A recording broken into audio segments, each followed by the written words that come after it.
चलिए डाउट से स्टार्ट करते हैं। डाउट्स उठ से तो पूछिए पहले आप लोग। कुछ डाउट्स पूछने हैं आप लोगों को जो पहले टॉपिक कर चुके हैं, नहीं भी कर चुके, अगर आप प्रॉब्लम कर रहे हो, क्योंकि टॉपिक तो आप लोग इंट्रोड्यूस ही आपसे, सब सारा टॉपिक तो आपको ऑलरेडी आता ही है, बस हम लोग रिविजन ही तो कर रहे हैं, है ना। क्योंकि ऐसा तो नहीं पहली बार कोई बच्चा देख रहा है, कोई पहली बार कोई है ना स्टूडेंट देख रही है। अगर आपको डाउट्स है तो पहले डाउट्स पूछ लो, फिर हम आगे थ्योरी स्टार्ट करते हैं।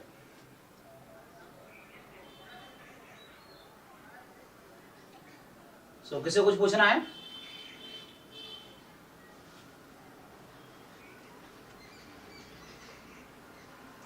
कोई डाउट्स नहीं है? अच्छा ठीक है, एक मिनट।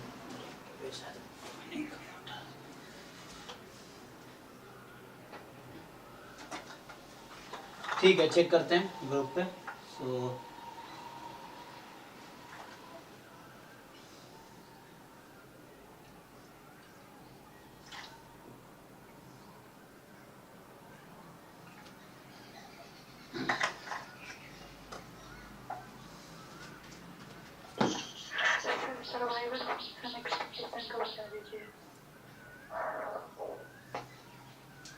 अच्छा, सर्वाइवल फंक्शन का एक्सपेक्टेशन।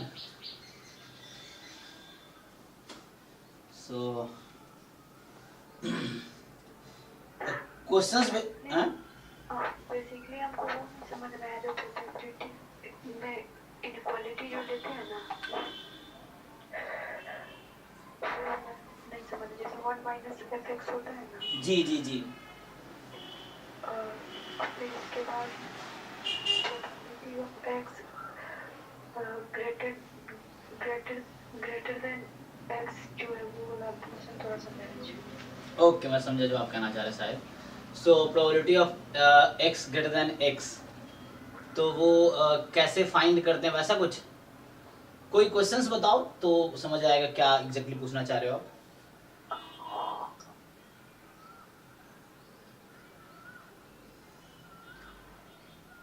जैसे कोई उस तरह के कोई कॉन्सेप्ट हो या आपके पास ऑलरेडी जैसे समझना चाह रहे हो, मतलब CDF तो हम लोग जानते हैं, जो CDF है वो होता है fx ऑफ x, जिसको आप लोग कहते हो, जिसका डेफिनेशन है x less than equal to x, यही है। और जो सर्वाइवल फंक्शन है वो होता है probability x more than x, जो कि है 1 माइनस CDF, ये समझो आप, है ना, 1 माइनस CDF ऑफ x। इसको मैं इधर शिफ्ट कर देता हूँ। सर ये कैसे आया? अच्छा ओके ओके, कैसे आया, ठीक है। तो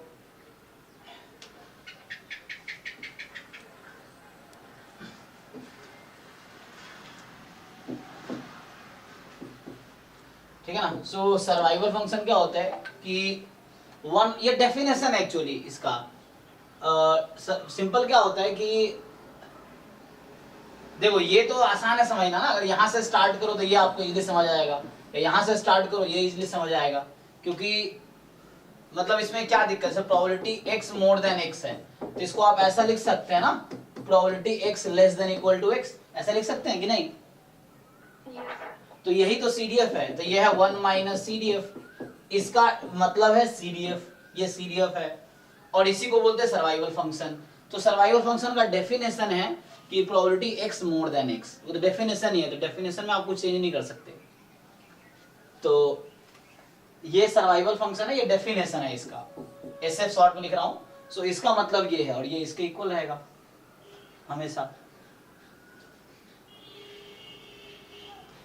पर्टिकुलर कोई क्वेश्चन जो आपसे नहीं हो रहा है, या कोई थ्योरी है जो आपको समझ नहीं आ रहा, उसका फोटो भेजिए, फिर मैं एक्सप्लेन कर दूंगा। क्वेश्चन है तो क्वेश्चन, अगर थ्योरी है तो थ्योरी, मैं एक्सप्लेन कर दूंगा, ठीक है ना।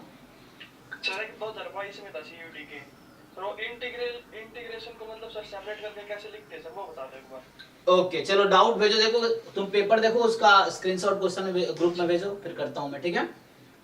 Okay sir. अभी जिसने भेजा, हिमांशु ने भेजा, वो ट्राई करते हैं क्या भेजा है, देखो। तो ये जो क्वेश्चन है इसने भेजा है, क्वेश्चन नंबर 11 है इसमें। 11वां क्वेश्चन क्या कह रहा है,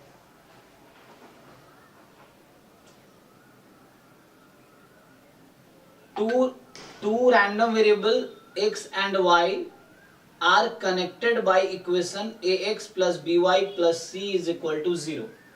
कह रहा है कोई दो रैंडम वेरिएबल है, so ax plus by plus c is equal to 0। ये इस तरीके से कनेक्टेड है। अब कह रहा है देन, ठीक है ना, सो देन आपसे ये कह रहा है कि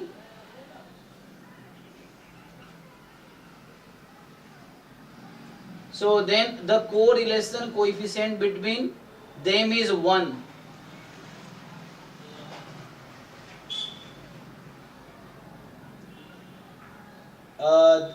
अच्छा क्या बोला, the correlation coefficient between them is +1 is sign of A and B are alike, अच्छा दोनों सिमिलर होंगे, and -1 if the sign of A and B are different. तो एक्चुअली क्या होता है, ये जो रिलेशनशिप होते हैं, जब आप कोरिलेशन कोएफिशिएंट पढ़ते हो, देखो अगर मैं बात करूं, so correlation coefficient between x and y, तो पहले आप में से मुझे कोई इसका डेफिनेशन बताओ कि कोरिलेशन कोएफिशिएंट को डिफाइन कैसे करते हैं। सर वो स्ट्रेट लाइन का दो से मतलब पॉइंट स्ट्रेट लाइन से कितने कितने दूर है? नहीं, कोरिलेशन को रैंडम वेरिएबल के टर्म में बताओ, प्रोबेबिलिटी के टर्म में। R equals to covariance of x y upon variance of under root variance of x y। हाँ सही है ना, बिल्कुल ये डेफिनेशन है, मतलब जो प्रोबेबिलिटी में आप डेफिनेशन पढ़ते हो कि covariance between X Y upon variance X का रूट वेरिएंस वाई का रूट, सही है ना। सो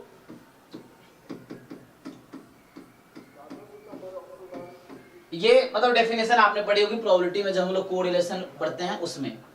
अब क्या है कि इसको मैं रो से डिनोट करता हूं, उन्होंने आर बोला है तो मैं रो से डिनोट करता हूं, ठीक है, आर से भी कर सकते हैं, कुछ लोग आर से भी करते हैं।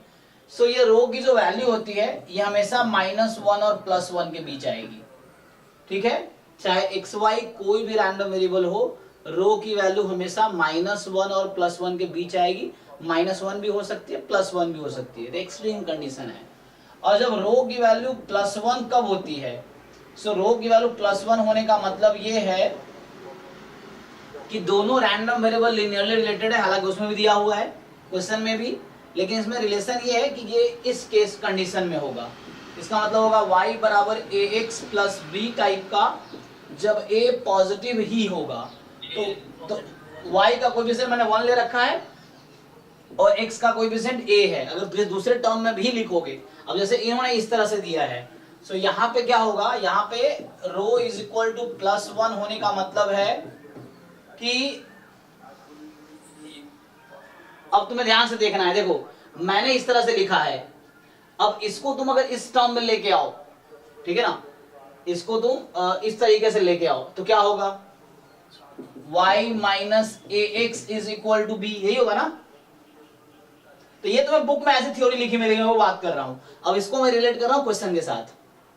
बुक में आप पढ़ोगे, कोई भी बुक आप पढ़ोगे, कोरिलेशन कोएफिशिएंट टॉपिक पढ़ोगे, तो वो ऐसा लिखा होगा कि रो की वैल्यू +1 होती है जब y बराबर ax प्लस b होता है, जब a की वैल्यू पॉजिटिव होगी। तो उस केस में जो आपके पास है, ठीक है ना, y minus ax is equal to b होगा।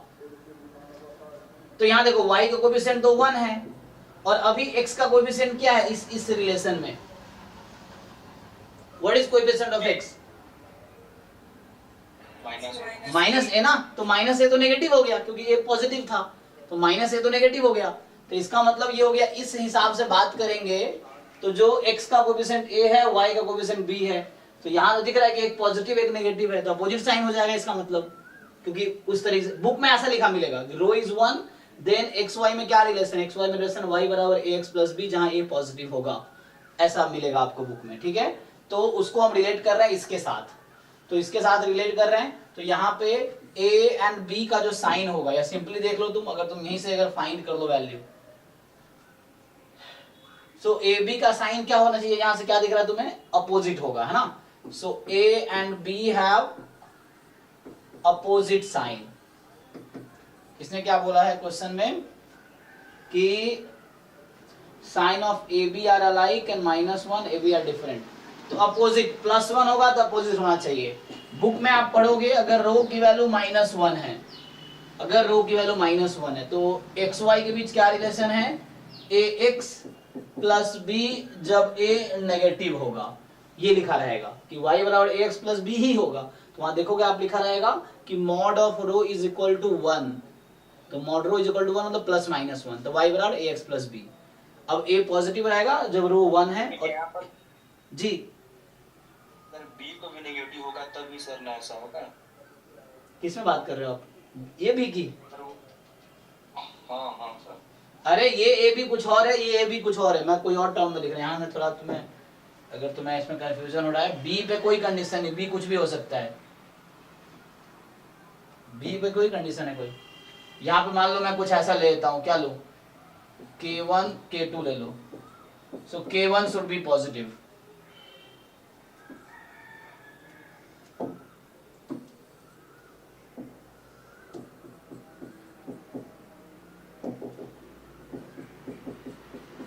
यहाँ K1 विल बी नेगेटिव। हाँ बताओ तुम क्या कह रहे हो, बोलो।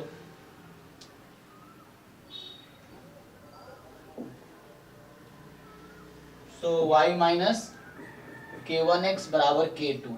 K2 पे कोई कंडीशन नहीं है, ठीक है ना, K2 कुछ भी हो सकता है, पॉजिटिव नहीं, उसका कोई टेंशन नहीं है, कंडीशन सिर्फ कोएफिशिएंट पे है। सो यहां से भी इसको तुम ठीक से लिखो, सो y माइनस फिर से K1x is equal to K2, लेकिन कंडीशन अलग है यहाँ पे, ठीक है ना। यहाँ इस केस में जब रो -1 है, K1 नेगेटिव है, तो जब K1 नेगेटिव है तो अभी देखो x का कोएफिशिएंट -K1 है, -K1 का मतलब क्या हुआ, पॉजिटिव नंबर ना, है ना,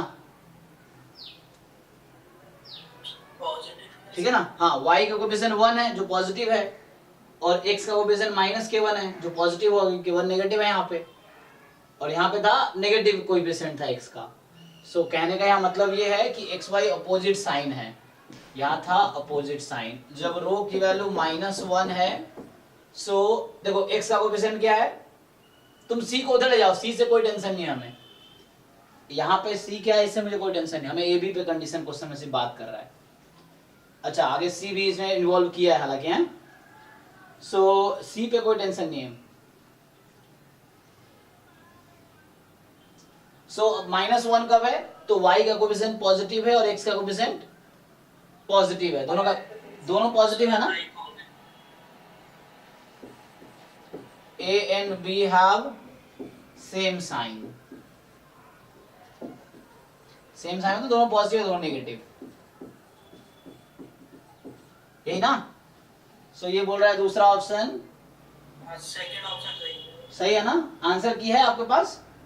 नहीं सर, ये 2019 का PHU का तो आंसर की है। अच्छा अच्छा, तो यहाँ पे जो रो -1 है, तो इसका मतलब हुआ कि दोनों का जो कोएफिशिएंट है y का 1 है और x का -K1 है, जहाँ K1 नेगेटिव प्लस हो गया, दोनों पॉजिटिव हो गया।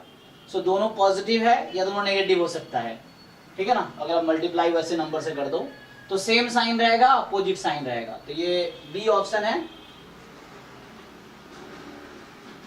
ठीक है, बी ऑप्शन करेक्ट होगा।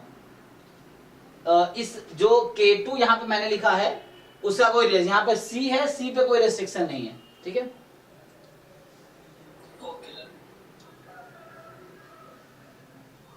या वीके राजवी वाले बुक में भी जाके कोरिलेशन कोएफिशिएंट वाले टॉपिक में पढ़ लो, या किसी भी गुप्ता कपूर में भी होगा, जहाँ कोरिलेशन कोएफिशिएंट वाली टॉपिक है वहां ये एक्सप्लेन कर रहा होगा, ये बुक में एक्सप्लेन किया, बुक में ऐसा मिलेगा। इससे हमने इस क्वेश्चन को रिलेट किया। सर ये कोरिलेशन कोएफिशिएंट वो भी तो होता है ex x and y में e of x y minus e of x and e of y। Yes yes, वो कोवेरिएंस है जो आप कह रहे हो। Correlation of variance standard deviation upon mean equal to 100, ये वाला कौन सा फॉर्मूला? हाँ वो डिराइव कर सकते हो, हालांकि जो न्यूमरेटर वो कोवेरिएंस है जो आप कह रहे हो ना वहाँ पे कि expectation of xy minus ex ey, वही ना। अच्छा वो कोएफिशिएंट ऑफ वेरिएशन होता है वो जो आप कह रहे हो ये कोरिलेशन कोएफिशिएंट है और एक कोवेरिएंस है, ये कोवेरिएंस है, CO भी। अच्छा आप जो कह रहे हो वो कोएफिशिएंट ऑफ वेरिएशन है, एक होता है covariance between x and y, covariance between x and y, तो इसका फॉर्मूला होता है e of xy minus ex ey, right. और एक होता है coefficient of variation, coefficient of variation है ना, सीओ विज्ञान के टॉपिक में भी है ये। सो क्या होता है इसका फॉर्मूला? सिग्मा अपान म्यू। तो ये सिंगल रैंडम वेरिएबल के डिफाइन है, दो रैंडम वेरिएबल नहीं चाहिए आपको, एक रैंडम वेरिएबल है उसके लिए डिफाइंड है, सिग्मा एक्स अपॉन म्यू, और परसेंटेज में चाहिए तो इनटू 100, अगर परसेंटेज में चाहिए आपको तो 100 हो जाएगा, इनटू 100, तो इसका आंसर परसेंटेज में आएगा, अदरवाइज ये नंबर होगा कोई।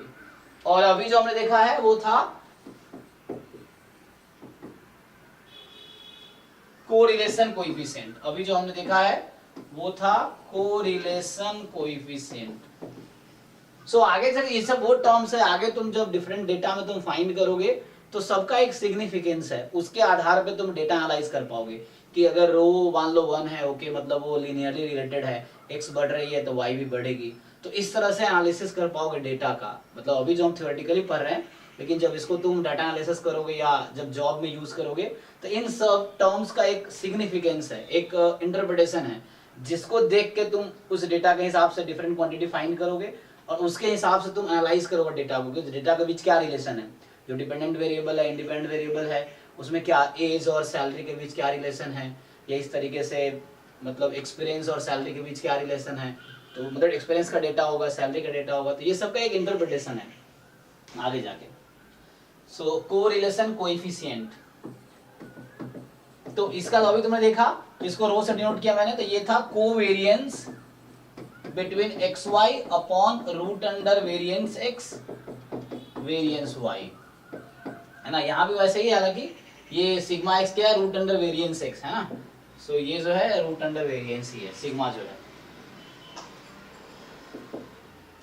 जो आप कह रहे थे ये हो जाता है E of X Y minus E X E Y upon root under, आप चाहो तो sigma X sigma Y, sigma मतलब स्टैंडर्ड डेविएशन ऑफ एक्स, है ना, तो यहाँ स्टैंडर्ड डेविएशन अपॉन मीन है।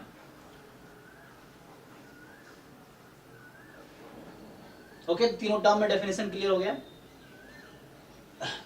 सर ये कंपल्सरी होता है कि स्टैंडर्ड डेविएशन में यदि आप कांस्टेंट वैल्यू ऐड करोगे तो उसमें कोई चेंज नहीं होगा? स्टैंडर्ड डेविएशन में, हाँ, वेरिएंस में करोगे तो कोई फर्क नहीं पड़ेगा, यस, तो इससे भी आ जाएगा, हाँ, वो आप प्रूव भी कर सकते हो ना, आपको याद ना, variance of x plus k बराबर variance of x, yes change of origin है। Yes yes.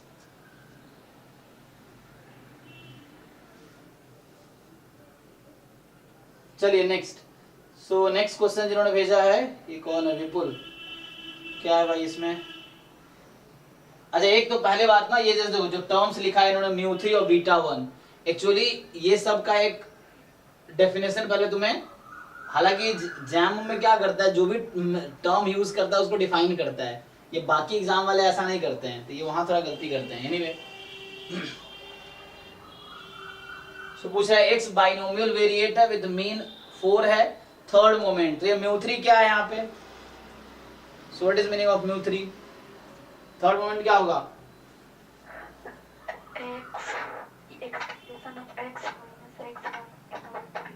अच्छा, तो ये थर्ड मोमेंट लिखा है, जस्ट सेंट्रल मोमेंट तो लिखा नहीं है, सो मोमेंट अबाउट मीन है।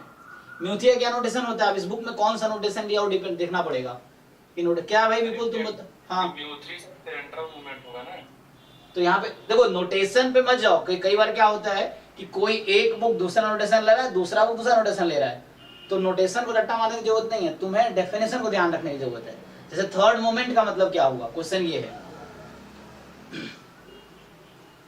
मतलब तुम जो कह रहे हो ठीक है, यहाँ पे हो सकता है वो करेक्ट हो, बट क्योंकि हो सकता है कि हर बुक सेम नोटेशन फॉलो नहीं करती है ना, सबका अपना नोट अपने तरीके से नोट डिफाइन करते हैं वो लोग, सो नोटेशंस डिफर भी कर सकती है बुक पे।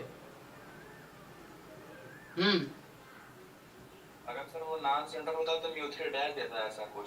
ओके, वो तो तुम कह रहे हो ना, अब मैं अगर बुक लिखूं मैं उस तरीके डिफाइन कर दूं, वो तो तुम जो बुक पढ़े हो तुम्हें उसका डेफिनेशन पता है, एनीवे ये भी वही फॉलो किया होगा, बट जरूरी नहीं है नोटे, हैं? ये गुप्ता कपूर का सर ऐसा नोटेशन है। हाँ, अगर उसका क्वेश्चन है ठीक है, तो वही बोल रहा हूँ, जैसे क्या होता है एग्जाम में अक्सर क्या गलती बच्चे करके आते हैं, जैम के बच्चे अक्सर, अब बीटा अल्फा होता है लेवल ऑफ सिग्निफिकेंस, बीटा कभी होता है टाइप 2 एरर की प्रोबेबिलिटी, कभी होता है पावर ऑफ द टेस्ट। अब बच्चा ढंग से पढ़ता नहीं है, वो बीटा, उसमें बीटा पूछा हुआ है टाइप 2 एरर है और पावर निकाल के आ जाता है कई बार, या पावर है टाइप 2 एरर निकाल के आ जाता है। सो अज्यूम नहीं करना है कि बीटा ये होगा नहीं, वहां देखो क्या है, उसको चेक कर लो एक बार कि लाइक वहां पे डिफाइन किया होना चाहिए उस नोटेशन का मीनिंग क्या है। तुम चेक करो डिफरेंट पेपर्स में, डिफरेंट ईयर में, किसी साल में बीटा पावर के लिए यूज किया नोटेशन, किसी साल में टाइप 2 एरर की प्रोबेबिलिटी यूज किया है। अब कोई बच्चा दिमाग में पहले से बैठा हुआ है कि नहीं alpha type 1 error, beta type 2 error, पहले से दिमाग में बैठा रखा है, लेकिन वहां बीटा पावर है। सो इस तरीके से एनीवे, तो इसमें क्या दिक्कत है, इस क्वेश्चन में तुम्हें क्या प्रॉब्लम है? EX तुम्हारा 4 दे रखा है, E of x minus EX जो गुप्ता कपूर का नोटेशन थे, चूंकि मैं पढ़ाता विकर वैद से, उसका बुक्स में अलग नोटेशन यूज किए, बस तुम्हें डेफिनेशन क्लियर हो कि मीनिंग क्या है म्यू 3 का। सो ये 4.8 है। सो what is formula for Pearson constant? Mu 3 का स्क्वायर अपन म्यू 2 का स्क्वायर।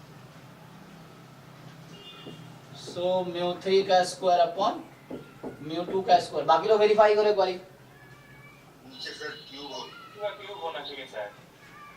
और डेफिनेशन देख लो बुक में, mu 3 square by mu 2 cube. Mu 3 square by mu 2 cube. बाकी लोग वेरीफाई करो एक बार, सब लोग एग्री हो जाओ। So you check definition and yes book, sir, yes sir, ये ठीक है, ओके। सो इसका मतलब आप ये कहना चाह रहे हो कि E ऑफ x माइनस, अब ये म्यू 3 क्या है, ये वही जो दिया था यहाँ पे,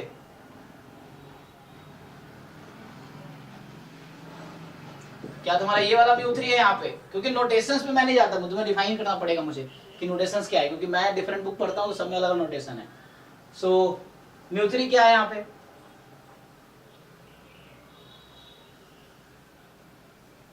बताओ भाई, जिन लोगों ने पढ़ा है वो डेफिनेशन बताया, बताओ मुझे म्यू 3 क्या है? क्या ये क्यूब है इसका जो यहाँ लिखा है मैंने, और इसका फिर से स्क्वायर, ये कह रहे हो, और upon E of x minus EX का होल स्क्वायर और इस पूरे का क्यूब। क्या तुम लोग ये कहना चाह रहे हो, हाँ या ना? Yes sir.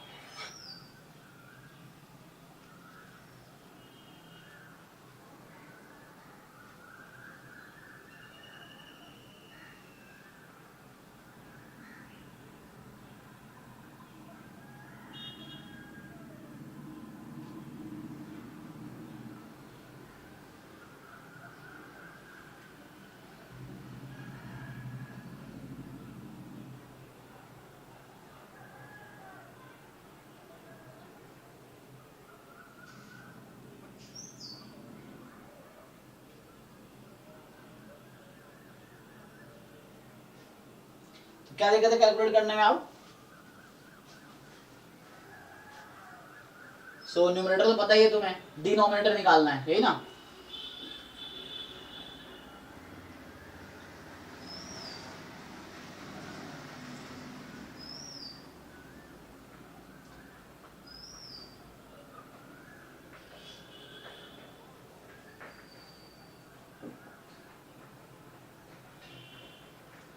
सो न्यूमरेटर तुम्हें पता ही है ना, न्यूमरेटर तुम्हें पता है 4.8 है, ओके।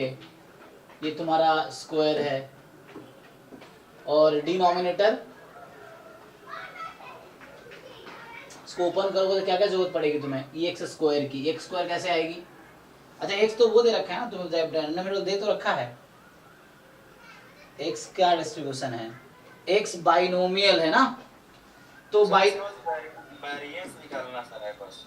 हाँ ये बताओ मुझे, EX 4 है तो बाइनोमियल में मीन क्या होता है? NP। तो NP आपका मिल गया 4, ठीक है, एक इक्वेशन यहां से आ गई। अब यहां से आप इसको थोड़ा सिंप्लीफाई कर लो, तो ये हो गया E of x minus NP, यही है ना ये, तो x माइनस 4, इसके आपके पास क्यूब है 4.8। अब इसको ओपन करके एक और रिलेशन यहां से नहीं आ जाएगी, तो वेरिएंस क्या दिक्कत निकालने में है? ये बताओ तुम्हारे पास बाइनोमियल में कितने पैरामीटर्स है? n और p, 2 पैरामीटर है। और दो हमारे पास रिलेशन है ऑलरेडी, एक रिलेशन ये है एक ये है, सो दो रिलेशन n और p की वैल्यू नहीं आ जाएगी, और यहाँ पुट कर लो जो तुम कह रहे हो यहाँ पे। सो ये तुम्हारा म्यू2 जो है वेरिएंस है, सो np1 माइनस p यही होता है ना, इसी का तुम्हें चाहिए क्यूब, यही चाहिए ना तुम्हें। तो np तो मिल ही चुका है, बस p की वैल्यू तुम्हें ढूंढनी है, कहां से आएगी p की वैल्यू। सो अरे यार फिर कीड़े आने लगे। सो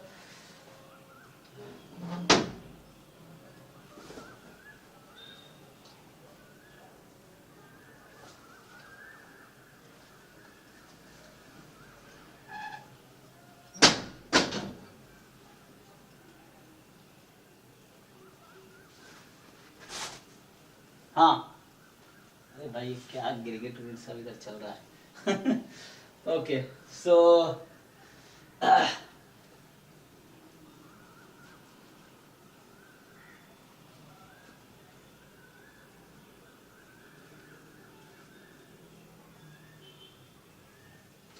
बताओ भाई, सेकेंड से इक्वेशन आ जाएगी वो रिलेशन से, यहां से इक्वेशन नहीं आएगी इसमें, ये बताओ मुझे तो समझ नहीं आया तुम्हें डाउट क्या है इस क्वेश्चन में, क्योंकि क्वेश्चन में कुछ ऐसा अननोन तो है नहीं। अब जब एक इक्वेशन यहाँ है उसको खोलो यहाँ से, सो इसको ओपन कर सकते हो कि नहीं। अरे किसका डाउट है भाई विपुल, क्या इसमें तुम्हारा क्या डाउट मुझे बताओ। हाँ सर उसमें सर सिर्फ वेरिएंस आप निकाल दीजिए सर, या एक्सपेक्टेशन x² निकाल दीजिए सर, वो हो जाएगा कंप्लीट। अरे तो वेरिएंस क्या होता है, क्वेश्चन ही तुम्हें तो पूछा हूं, वेरिएंस क्या होता है। EX² माइनस एक्सपेक्टेशन का स्क्वायर। हाँ तो वो यही है ना, np क्यू होता है ना वेरिएंस, तो बाइनोमियल में np क्यू है, सो np यही तो चाहिए तुम्हें आंसर, तुम्हारा आंसर यही है ना। अब यहाँ पे देखो तुम 4.8 का स्क्वायर अपॉन np तुम्हें पता ही है 4 है, तो 4 का क्यूब यहाँ कर लो। चलो अब बचा बस 1 माइनस p जो कि q है, इसकी पावर 3। सो तुम्हें बस p चाहिए, वो यहां से नहीं आएगी। अब चलो देखो इसमें, अब तुम ये बताओ, ये तुम्हारे पास है, इसको ओपन कर लेते हैं चलो अगले पेज पे। सो हमारे पास पता है कि np की जो वैल्यू है, सो np की जो वैल्यू है वो हमारे पास है 4, और e of x minus np, ठीक है, q की वैल्यू है 4.8। सो इसको तुम पहले ओपन ही कर लो, ठीक है। सो e ऑफ आ जाएगा तुम्हारे पास a क्यूब, और ये भी है 4 ही एक्चुअली, तो इसको तुम 4 रख दो, x माइनस 4 का क्यूब इज 4.8। सो यहां तुम ओपन करोगे a cube minus b cube कितना, माइनस 3a²b, चेक करते रहना कैलकुलेशन, ठीक है, plus 3ab², so plus 3ab², so is equal to 4.8। अब बाइनोमियल में ex³ का फॉर्मूला क्या आता है, फाइंड कर सकते हो तुम लोग। सर वो म्यू3 डैश हो जाएगा, यस लेकिन म्यू3 कहां से आएगा, म्यू3 तुम्हें चाहिए, यहाँ पे नहीं चाहिए ना, उसकी वैल्यू चाहिए तुम्हें, तो बाइनोमियल निकाल सकते हो कि नहीं।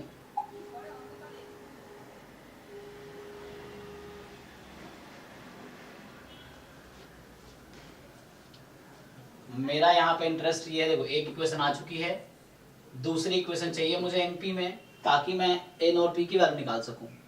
np की वैल्यू आ गई तो वो वहां मैं पुट कर दूंगा सिंपल। अब उसके लिए तुम्हें ex³ चाहिए यहाँ पे भाई, ex³ minus 64 minus 12 ex² plus 48 into ex जो कि ऑलरेडी 4 है, इज इक्वल टू 4.8। यहाँ तक ठीक है। अब ex² भी तुम निकाल लो यहाँ से, तो जो तुम कह रहे हो ex³ की वैल्यू यहाँ से आ जाएगी तुम्हारी 64 प्लस 12 इंटू, ये भी डिफाइन कर लोगे इजीली, क्या आ जाएगी, np के टर्म में आ जाएगी ना। ex² क्या होता है, वेरिएंस प्लस मीन स्क्वायर, सो एन पी क्यू, अभी मैं क्यू ही लिख देता हूँ, प्लस ई एक्स स्क्वायर लिख रहा हूँ मैं, ठीक है। सो एन पी क्यू प्लस 16, जहां समझ ना आप पूछना क्या कर रहा हूं मैं। 48 इंटू 4 प्लस 4.8, मैंने क्या किया अभी देख, समझ आया तुम लोगों की नहीं? देखो पहले तो मैंने ये क्यूब को एक क्वेश्चन में गिवन है मुझे एक क्वांटिटी, सो मैंने एम पी की जगह 4 रख दिया क्योंकि गिवन था। अब हमने इसको ओपन कर दिया a minus B whole cube को, अब यहाँ से क्या आया, ई एक्स क्यूब की वैल्यू आ गई, और यहाँ पे 64, इन टर्म्स को राइट में ले गया मैं, ये जो टर्म्स हैं इन सबको राइट में शिफ्ट किया, तो 64 12 टाइम दिस, ये हो गया। अब यहाँ पे तो ठीक है,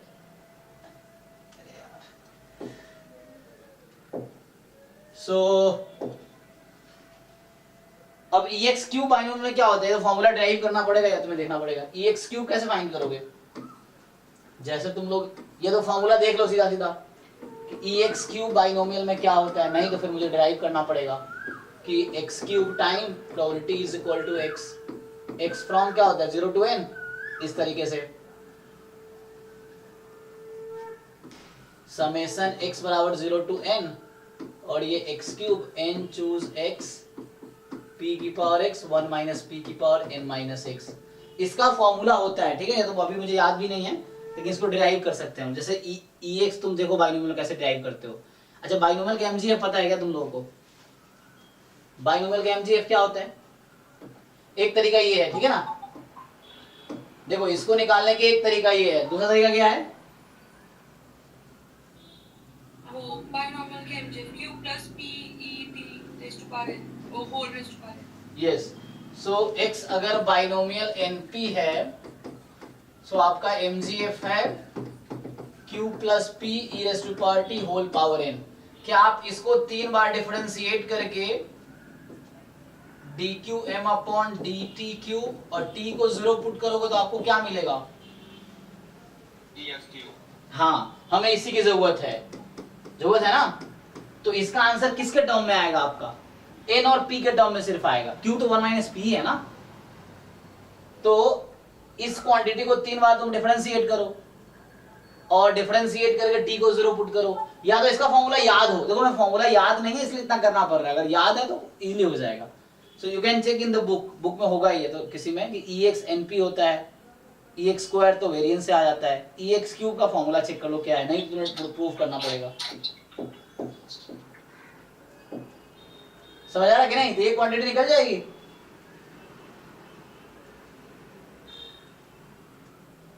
अरे अभी ये क्वांटिटी निकलेगी नहीं, इसको 3 बार डिफरेंशिएट कर पाओगे कि नहीं, हाँ सर हो जाएगा। तो डिफरेंशिएट करके 3 बार t को 0 रख दो तो np की वैल्यू आएगी। अब वो क्या करोगे, देखो तुम यहाँ पे वो वैल्यू तुम यहाँ रख देना जो आएगी, तो उससे क्या होगा, एक इक्वेशन तुम्हारे पास आ गई किसके टर्म में,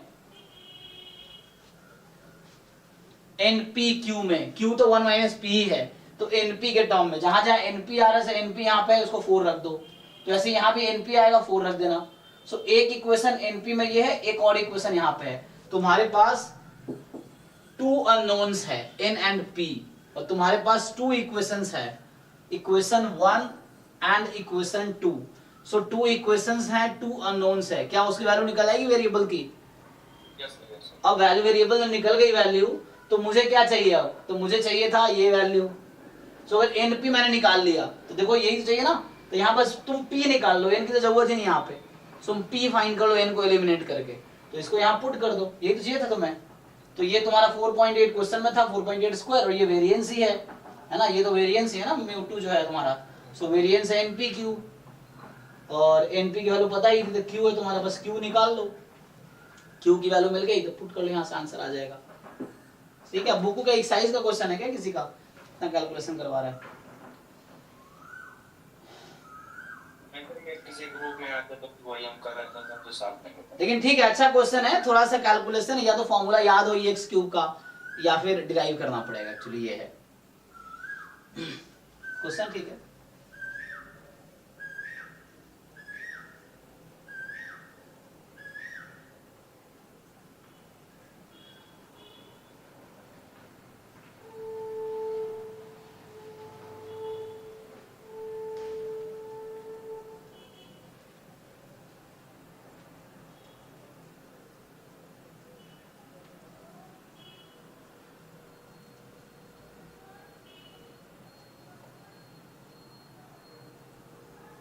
ठीक है, अगला डाउट बताओ, अगला किसी ने भेज रखा है। सर ग्रुप में डाल रखा है जी, वो जी। इंटीग्रेशन बताइए। हाँ हाँ,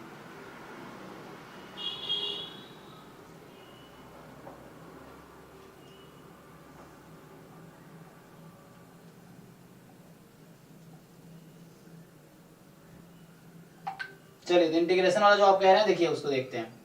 सो ये कह रहा है कि integral this is equivalent to, ये किस टॉपिक पे है, change of order of integration पे, ठीक है। हालांकि मैंने अभी पढ़ाया नहीं इंटीग्रल पूरा, क्योंकि हमने अभी स्टैट पोर्शन खत्म किया है, मैथ्स के बस अभी हमने डिफरेंशियल इक्वेशन पार्ट किए हैं।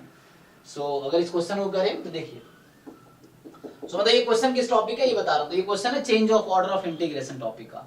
तो ये आपका जो क्वेश्चन 39 उन्होंने भेजा है, सो ये कुछ इस तरह से है, इंटीग्रेशन 2x to 1 माइनस, हाँ सिंपली ग्राफ बना के कर सकते हैं। यस यस यस, वैसे ही करेंगे, हाँ वैसे ही हो जाएगा। सो 2x से 1 माइनस एक्स और 0 से 1/3 fxy dx dy है, ठीक है, dx dy। तो इसको आप देख के दिमाग लगाएंगे, ओके। सो हालांकि इन्होंने dx dy लिखा है, लेकिन आप देखो बस ध्यान रखना ये लिमिट x में है, तो किसकी लिमिट होगी ये, x के टर्म्स में किसकी लिमिट होगी, यस यस, है ना, x के टर्म्स में है तो y 2x से लेके 1 माइनस x तक है, और x जो है 0 से लेके 1/3 है। वो लिमिट देख के हमने डिसाइड किया, और हमें इसका बनाना होगा ग्राफ अब, ठीक है। अब देखिए ध्यान से, क्योंकि ये x में है तो ये एक्चुअली ऐसा है, y बराबर 2x से y बराबर दिस, और ये x बराबर 0 से x बराबर 1/3, ऐसा है कि y 2x से 1 माइनस x में है और x 0 से 1/3 में है। तो अब जो रीजन मैंने डिसाइड किया, हमारा रीजन है, इस रीजन पे इसको इंटीग्रेट करना है, तो हमें ऑर्डर चेंज करना है, तो इसका ग्राफ बनाना पड़ेगा पहले। तो जब भी इनइक्वालिटी का ग्राफ बनाते मैंने आपको कहा था कि सबसे पहले आप इनइक्वालिटी हटा के इक्वालिटी ले लो, पहले उसका ग्राफ बनाओ। मतलब आपको क्या ग्राफ बनाना पड़ेगा, आपको बनाना है y बराबर 2x का ग्राफ, y बराबर 1 माइनस x का, x बराबर 0 का, और x बराबर 1/3 का। तो ये 4 कर्व पहले आपको बना लेने, फिर डिसाइड करेंगे इनइक्वालिटी क्या होता है, रीजन होता है कि उस लाइन या उस कर्व के लेफ्ट पोर्शन या राइट पोर्शन या अपर पोर्शन या लोअर पोर्शन, ये आपको डिसाइड करना है बाद में। पहले आप उस कर्व का ग्राफ बना दो। तो ग्राफ बनाइए। सो y बराबर 2x, सो x को 1 रखेंगे, y 2 हो जाएगी, सो कुछ इस तरह से हो जाएगी। सो रफली बना रहा हूं। सो y बराबर 2x, अब y बराबर 1 माइनस x, मतलब x plus y is equal to 1। So जब x को आपने 1 रखा तो उस केस में आपकी y की वैल्यू 2 होगी। मान लो x1 यहाँ पे, x1 है ना, मतलब y1 इस तरह से। सो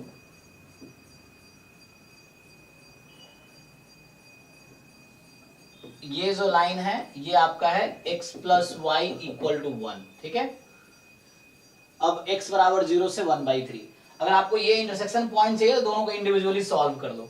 अगर किसी कर्व में आपको इंटरसेक्शन पॉइंट समझ नहीं आ रहा है तो आप सिंपली क्या करोगे, सॉल्व कर लो कि इसे y बराबर 2x है और y बराबर 1 माइनस x है।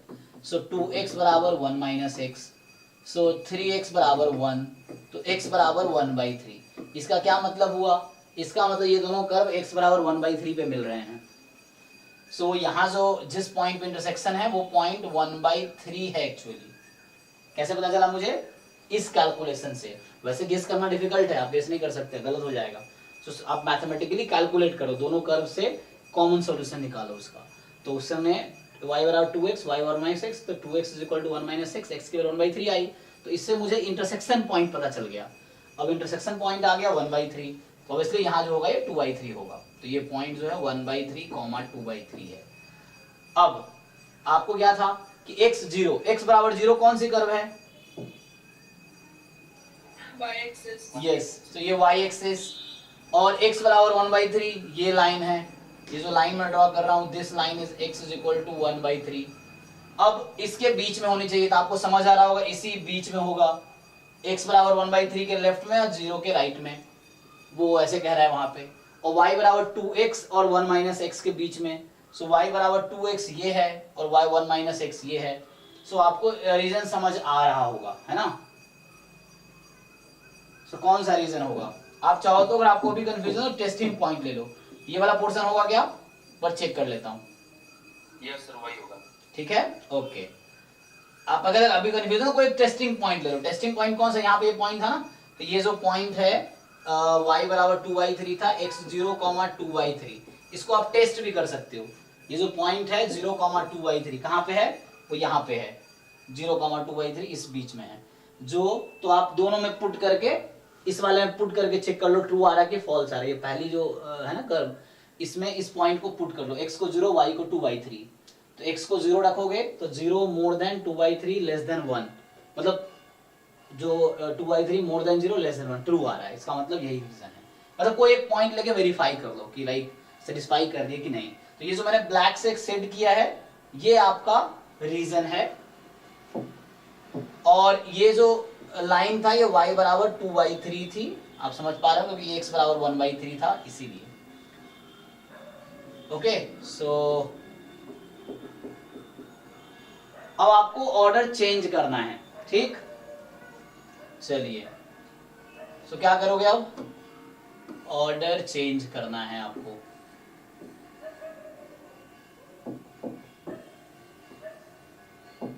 So you will do what, अब आप पहले आप क्या था, पहले y की वैल्यू थी, सो y बराबर थी 2x से 1 - x, तो y मतलब ये 2x से 1 - x है ना। सो यहाँ पे जो y थी वो 2x है इस कर्व पे, और यहाँ पे y की वैल्यू है 1 - x है ना, यहाँ पे y की वैल्यू है 1 - x, तो इसलिए y बराबर 2x ये कर्व थी से 1 - x तक, और x की वैल्यू 0 से 1/3 थी। अब आपको पहले x की लिमिट देखनी है। सो अब आप x की लिमिट देखो, तो ये जो y बराबर 2/3 की लाइन है उसके नीचे आप देखो पहले कि x की वैल्यू कहां से कहां तक जा रही है, बताओ मुझे। x going from 0 to y/2। हाँ, अब यहाँ से आपको ये कर्व देखना है क्या है और ये कर्व क्या है। तो मैं ये स्ट्रिप की बात कर, देखो मैं व्हाइट जो बनाया हूँ हॉरिजॉन्टल स्ट्रिप, तो यहाँ x क्या है, सो इधर x की वैल्यू 0 है, इधर क्या है, सो इधर x की वैल्यू y/2 है क्योंकि y, तो x की वैल्यू 0 से y/2 होगी, fxy dx dy। अब इस केस में y की वैल्यू कहां से कहां तक जा रही थी, तो ये कर्व कहां तक कॉमन है, ये दोनों कर्व इस लाइन तक, तो y की वैल्यू क्या है, सो ये जो लाइन के नीचे, तो y क्या है 0 से 2/3 ना, यस। प्लस क्यों करना पड़ रहा है, क्योंकि जो हॉरिजॉन्टल स्ट्रिप मैंने लिया था इसका लोअर लेफ्ट लाइन तो कॉमन है, राइट वाला कर्व चेंज हो गया। अभी ये लाइन थी y बराबर 2x, अब आगे जाके ये जो स्ट्रिप बनी है इसका कर्व चेंज हो गया, वो x + y 1 हो गया, मतलब y बराबर -x। तो अब उसके ऊपर जब 2/3 से लेके और ये 1 है, तो जब आपका y 2/3 से 1 में है, जब आपका y 2/3 से 1 में है, मतलब इस लाइन 2/3 से ऊपर है और 1 जो वहां y उससे नीचे है, तो उस केस में देखो हॉरिजॉन्टल स्ट्रिप जो मैंने लिया है x की वैल्यू कहां से कहां तक जा रही है, बताइए x की वैल्यू कहां से, हाँ 0 से 1 - y। अब ये चेक करो, एक ऑप्शन होगा ये आपके पास,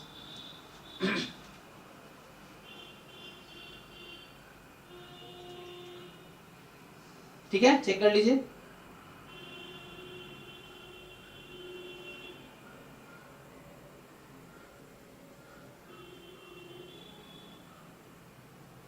तो 0 से 2/3 वाला सेकेंड थर्ड ऑप्शन ही है, सेकेंड थर्ड में चेक कर लो, तो 0 से 2/3 और y से y/2, तो ये सेकेंड ऑप्शन करेक्ट है, हाँ है ना।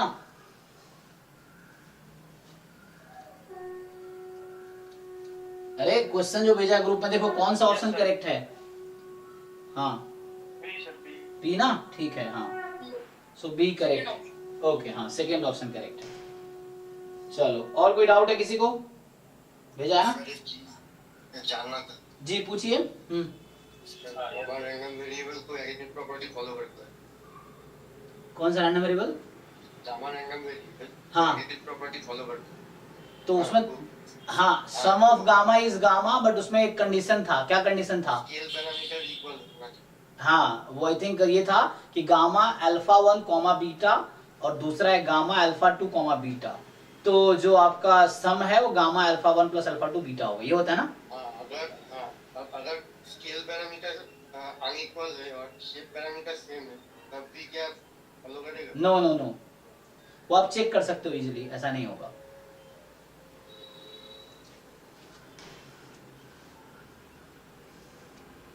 हाँ जी, इंद्रजीत ने नेक्स्ट डाउट पूछे हैं, तो देखते हैं क्या है कि if the moment generating function of random variable given है आपको, तो बोल रहा है कि probability mod x more than 2 क्या होगा। तो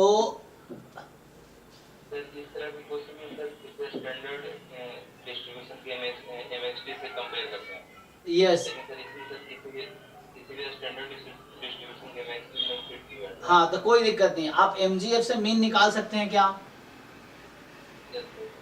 अब एमजीएफ मुझे दे रखा है ना, सो मुझे एमजीएफ दे रखा है e की पावर -2t प्लस e की पावर 2t एंड अपॉन में है आपके पास 2 और इस पूरे का है स्क्वायर। सो यहां से बताइए मुझे ex कैसे आएगा, कोई भी बताओ, how to find ex। First derivative T की जगह जी। यस, सो आप इसको डिफरेंशिएट करो और t को 0 पुट कर दो, तो आपको मुझे मेरा इंट्यूशन कहता है 0 आएगा। आप चेक करो,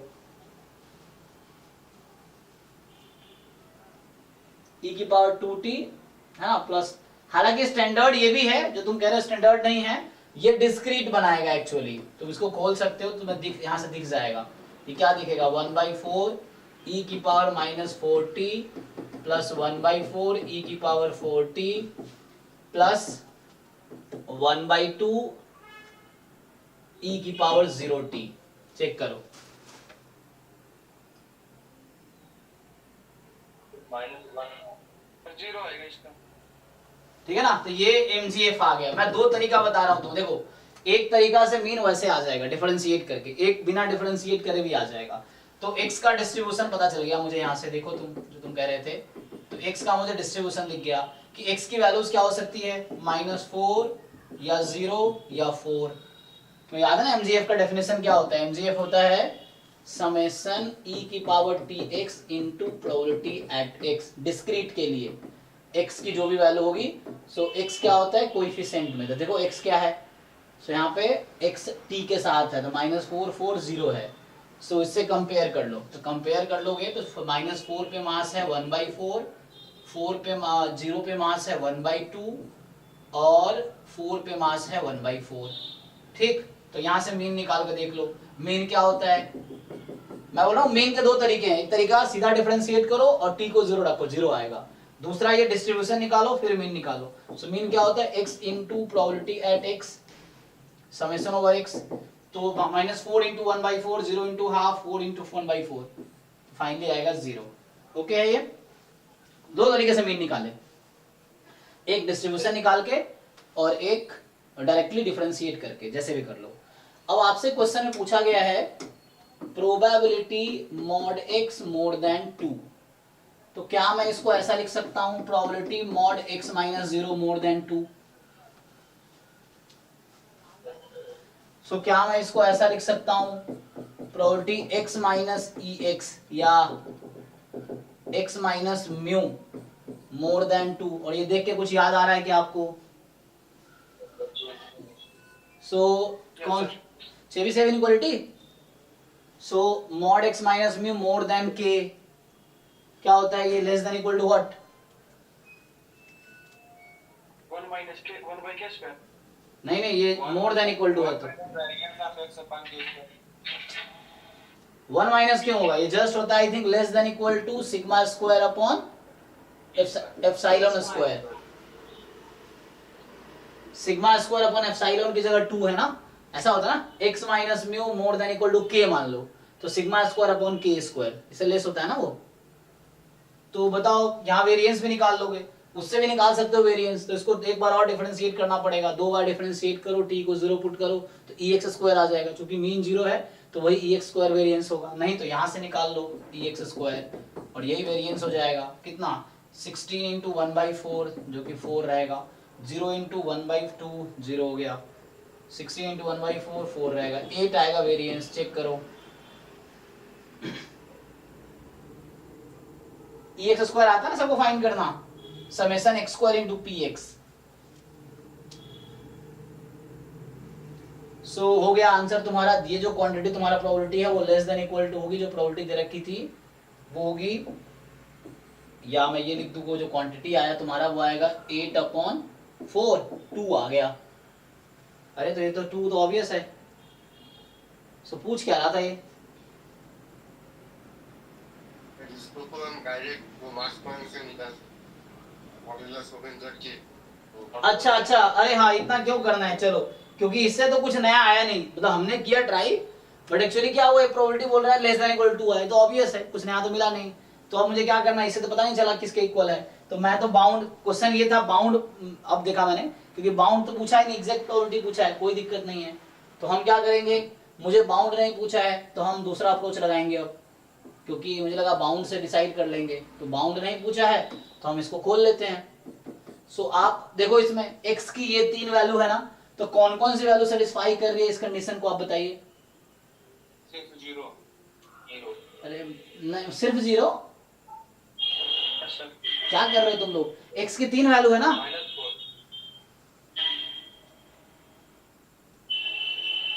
अरे मॉड x 2 से ज्यादा है मेरे भाई, तो मॉड x जब 2 से ज्यादा, ऐसा कौन कौन सी x की वैल्यू जो जिसका मॉड लेने में 2 से ज्यादा आता है? स्टूडेंट 4 और 4 x की वैल्यू -4 भी हो सकती है, 4 भी हो सकती है। तुम कहां खोए हो भाई तुम लोग? अरे मॉड x है ना ये, -4 का मॉड कितना होता है? 4 तो 4 2 से ज्यादा नहीं है। तो x की वैल्यू -4 रखो चाहे 4 रखो, 0 कैसे सेटिस्फाई कर जाएगी? क्या 0 मोर देन 2 होता है? 0 कैसे सेटिस्फाई कर जाएगी? 0 मोर देन 2 थोड़ी होता है। अरे इसमें रखो ना x की वैल्यू, मैं ये बोल रहा हूं स्टेबल से तुम x देखो कौन कौन सी वैल्यू है जो सेटिस्फाई कर रही है इसको। तो 4 इन -4 ना, और दोनों के आंसर 1/4 प्लस, तुम लोग कैसे कंफ्यूज होते हो भाई? तो ये आंसर हाफ आ गया, 0.5 आ गया। सो एक्चुअली मैं बाउंड निकालने की जरूरत नहीं, क्योंकि बाउंड पूछा नहीं था, तो मैं जेबीसेफ लगा था, क्योंकि बाउंड की जरूरत नहीं है, डायरेक्टली आंसर हाफ आ गया ये देख के।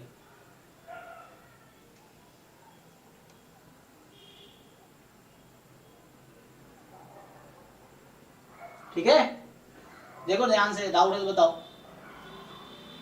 सर जी पर सर इसके लिए हमें मीन और वेरिएंस नहीं निकालने की जरूरत है, बस हम इसको एक्सपैंड कर देंगे और फिर कर लेंगे। Yes yes yes, actually mean variance की जरूरत मुझे इसीलिए, मैं चूंकि वो निकालना लगाना चाहता था ना, तो मेरे दिमाग में वो चल रहा था बाउंड निकालने का, लेकिन हमें मीन वेरिएंस की जरूरत है ही नहीं। एग्जैक्टली हमें इसकी जरूरत थी ही नहीं, और इसकी भी जरूरत थी ही नहीं। सो चूंकि स्टार्टिंग में आपको पता है ना क्या चाहिए, तो मैं एक्चुअली मुझे चल रहा था बाउंड निकाल लेंगे। तो हमें जरूरत सीधा क्या हुआ, इसने mgf दिया, mgf से मुझे डिस्ट्रीब्यूशन मिल गया, डिस्ट्रीब्यूशन से प्रोबेबिलिटी मिल गई। यस, तो मुझे मीन वेरिएंस निकालना ही नहीं था, वो मैंने टाइम वेस्ट किया, है ना। सर जी सर, ये किसी स्टैंडर्ड डिस्ट्रीब्यूशन का एमजीएफ है क्या? नहीं, ये डिस्क्रीट है, किसी स्टैंडर्ड का नहीं है अभी, ठीक है ना। ऐसे डिस्क्रीट में पहचान भी नहीं पाओगे, कॉन्टिन्यूअस में पहचान सकते हो, तो ये स्टैंडर्ड का नहीं है।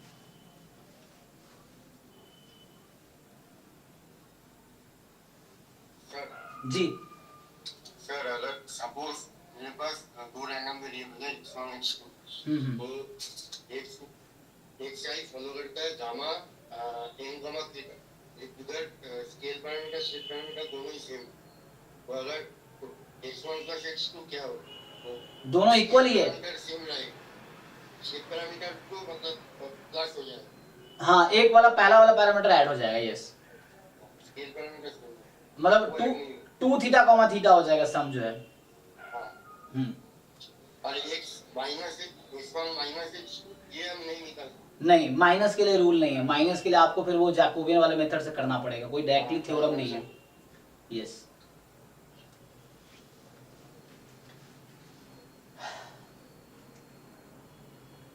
चलिए एक और क्वेश्चन किसने, विपुल ने भेजा हुआ है, चलो इसको देखते हैं। सो इस क्वेश्चन में एक्चुअली क्वेश्चन आसान था, छोटा सा था, वो चूंकि मुझे लग रहा था इसमें बाउंड रूट निकालना है, इसलिए मैं मतलब जेबीसेफ लगाना, एक्चुअली मेरे दिमाग में जेबीसेफ चल रहा था, तो इसीलिए मैं वो मीन वेरिएंस अब निकाला, वरना जरूरत नहीं था ना। कि ये है कि मुझे MGF दिया, डिस्ट्रीब्यूशन आ गया, डिस्ट्रीब्यूशन से सीधी प्रोबेबिलिटी आ गई, और कुछ नहीं चाहिए।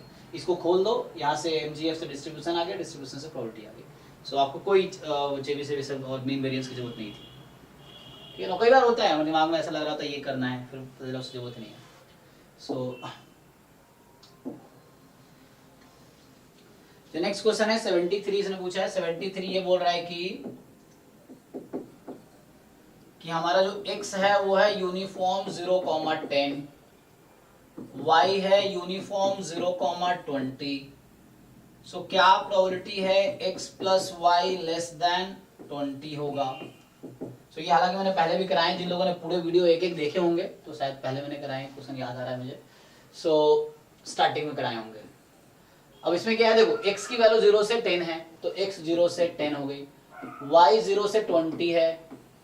सो ये जो रेक्टेंगल अभी आ रहा है, ये रेक्टेंगल आपका सपोर्ट है इस रैंडम वेरिएबल का। मतलब मैं बात ये कर रहा हूं कि अगर मैं इसका ज्वाइंट PDF लिखूं, सो आप में से कोई बताइए क्या होगा। इंडिपेंडेंट दिया होगा, ठीक है ना, हाँ इंडिपेंडेंट दिया है, तो ज्वाइंट क्या होगा। सो 1/10 इंटू 1/20, जो क्योंकि इसका PDF इंटू इसका PDF मल्टीप्लाई हो जाएगा, तो ये हो गया 1/200। So this joint is 1/200। कब, जब x की वैल्यू 0 से 10 में रहेगी और y की वैल्यू 0 से 20 में रहेगी। ठीक है, तो ये ज्वाइंट आ गया। 0 अदरवाइज तुम लिख सकते हो, 0 अदरवाइज। तो अब ये आपका सपोर्ट है। अब आप इसमें ग्राफ बनाओ इस लाइन का, x plus Y less than 20, तो 20 यहाँ पे होगा इसमें। सो ये लाइन है आपका x plus Y equal to 20 का, तो x plus Y less than 20 कौन सा पोर्शन होगा। सो जो x plus Y less than 20 है वो आपका ये वाला पोर्शन होगा। ठीक है, सो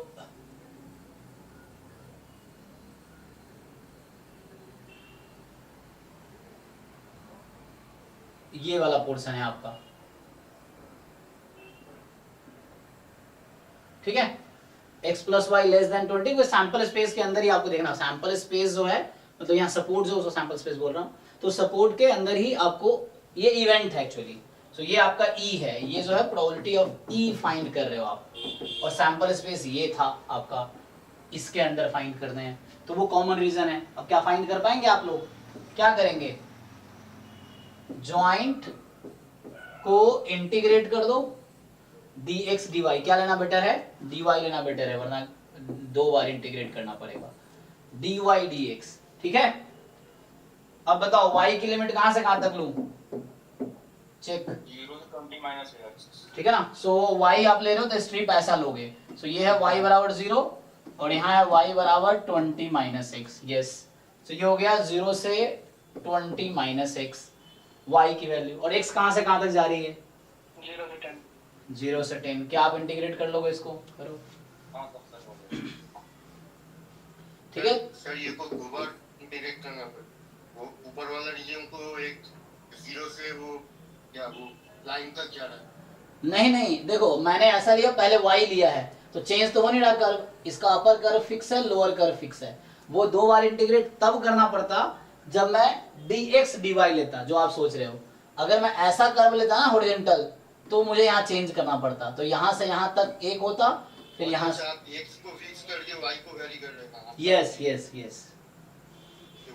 है ना। तो वो जो आपको सोचना पड़ेगा, वो change of order of integration का कांसेप्ट है कि मुझे, मैंने देखा क्या सही रहेगा। अगर ऐसे लेता तो यहाँ कर्व बदल जा रहा है, एक कर्व ये है, फिर बाद में कर्व ये है।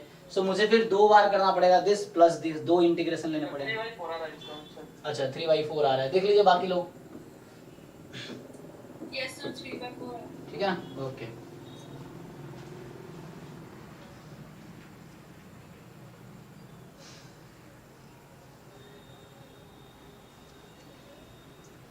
और किसी का कोई डाउट है? अच्छा, फिर एक डाउट आ गया इसका। सो क्या बोल रहा है कि if in a randomised block design having 5 treatment and 4 replications, so replication are blocks, है ना, 4 ब्लॉक हो गए और तुम्हारा 5 ट्रीटमेंट है, तो 5 ट्रीटमेंट है, 4 ब्लॉक्स हैं। सो द इंक्रीज इन, क्या बोल रहा है, अच्छा, अ ट्रीटमेंट इज एडेड, एक ट्रीटमेंट ऐड कर दिया, so the increase in error degree of freedom will be, क्या डिफेक्ट पड़ेगा बताओ भाई?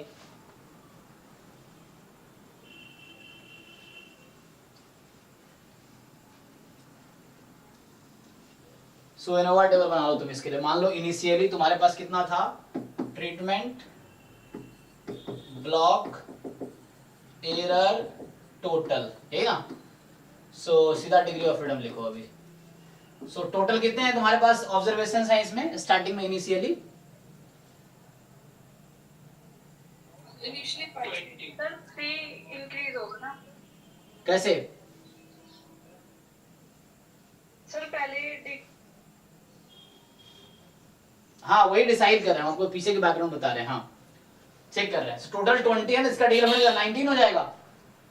और ट्रीटमेंट कितना है? शुरू में 5 था तो 4 डिग्री ऑफ फ्रीडम। ब्लॉक्स कितने हैं? 4 है। 4 है तो डिग्री ऑफ फ्रीडम 3, तो बचे कितने यहाँ पे? 12, 7 ठीक है ना? तो ये हो गया। अब देखो अगला, जब एक आपने इंक्रीज कर दिए तो अब न्यू टेबल बनाएंगे, ट्रीटमेंट, ब्लॉक, एरर, टोटल। सो अब ट्रीटमेंट कितने हैं आपके पास टोटल? 5। अब आप नहीं, अब आपका ट्रीटमेंट 6 है तो डिग्री ऑफ फ्रीडम 5 हो गया है, एक बढ़ा दिया आपने। ब्लॉक्स उतने ही हैं? सेम है सर, शायद 3 आएगा। ब्लॉक्स तो उतना ही है क्योंकि ब्लॉक्स तो इंक्रीज नहीं कर रहे हैं हम लोग। कितने ऑब्जर्वेशन हो गए टोटल जब 6 ट्रीटमेंट हो गए तो? 24। Yes sir. 6 ट्रीटमेंट हो गए, 4 ब्लॉक्स हैं, 6 4 जा 24 ऑब्जर्वेशंस। तो यहाँ कितना होगा? 23। तो अब बताओ यहाँ क्या होगा?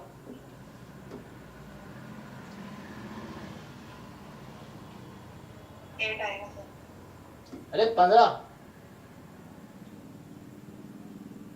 सो कितना इंक्रीज हुआ? तो आपने जो बताया वही सही बताया, 3 बताया ना, लेकिन मैं पीछे की स्टोरी बता रहा हूँ कैसे आया, है ना?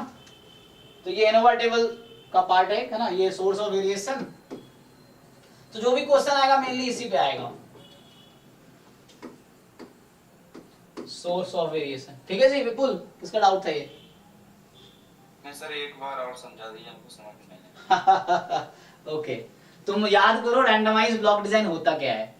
तो रैंडमाइज ब्लॉक डिजाइन जो होते हैं उसमें क्या होता है, ये जो टेबल बनते हैं तो इधर होता है ट्रीटमेंट्स, यहाँ होता है treatments 1 2 3 up to A number of treatments हैं, और यहाँ होते हैं blocks 1 2 up to B number of blocks हैं, इस तरीके से।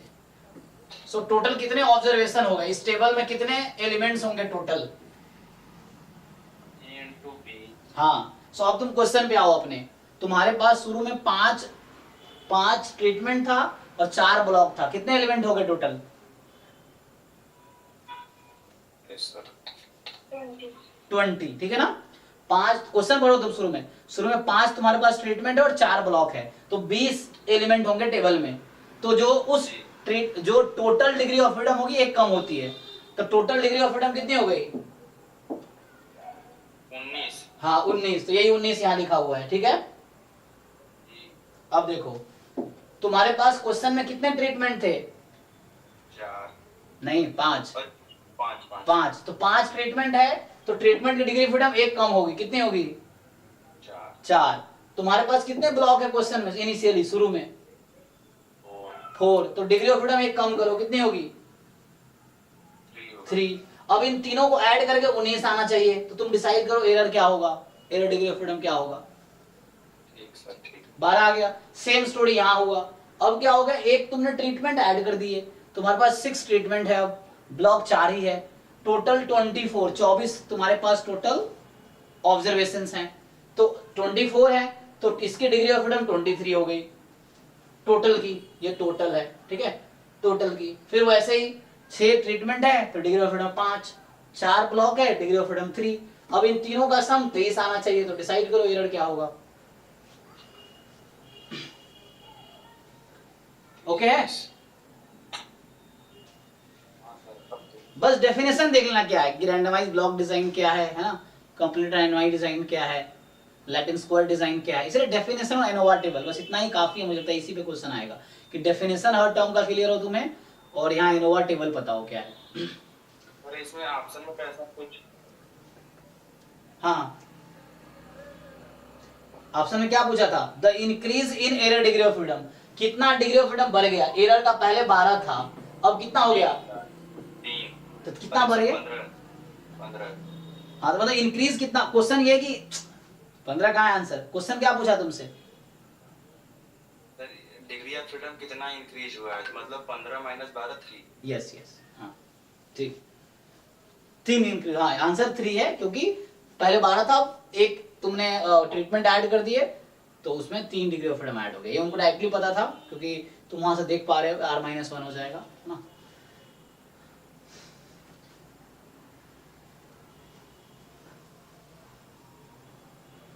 ठीक है, और भी है, अच्छा अगला क्वेश्चन है x1 x2 xnb IID normal क्या है, θ1 है, x1 is unbiased estimator for theta, x bar is complete estimator for theta, then E of x1 given x bar is um VUE of theta, ये तो कोई भी बता देगा। अब ये डेफिनेशन पे क्वेश्चन है, बताओ जी कौन सा आंसर है,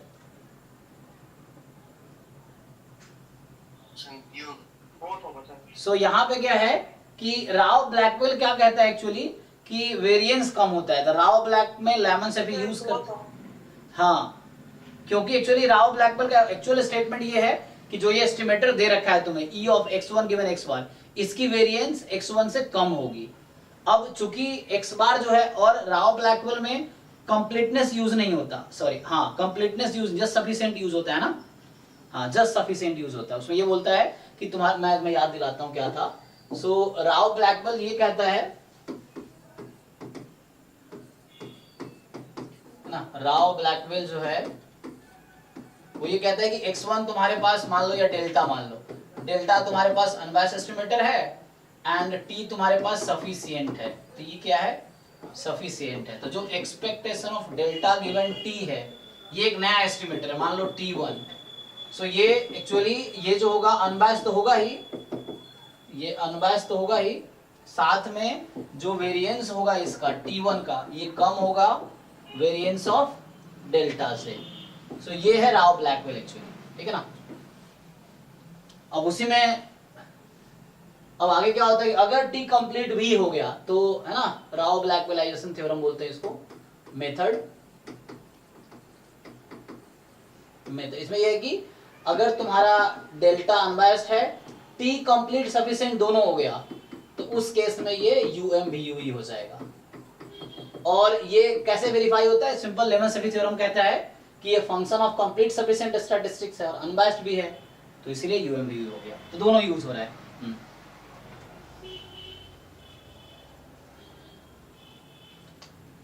ठीक है ना, दोनों यूज हो रहा है एक्चुअली, राव ब्लैकवेल इतना ही है, बस इसी को एक्सटेंड किया कि t यहां सिर्फ सफिशिएंट है, t अगर कंप्लीट भी हो गया तो लेमन से भी कहता है कि अगर कोई कंप्लीट सफिशिएंट का फंक्शन है और वो अनबायस्ड भी है तो वो UMVUE है, तो इसीलिए UMVUE क्योंकि कंप्लीट सफिशिएंट का फंक्शन है, तो यहाँ पे t जो है हेयर t जो है कंप्लीट एंड सफिशिएंट दोनों होना चाहिए, कंप्लीट एंड सफिशिएंट दोनों होना चाहिए, और यहाँ बस सफिशिएंट था कंप्लीट नहीं, तो ये तो लेमन सेफी इसको वेरीफाई करता है, इसका प्रूफ उससे आ जाता है लेमन सेफी से, है ना।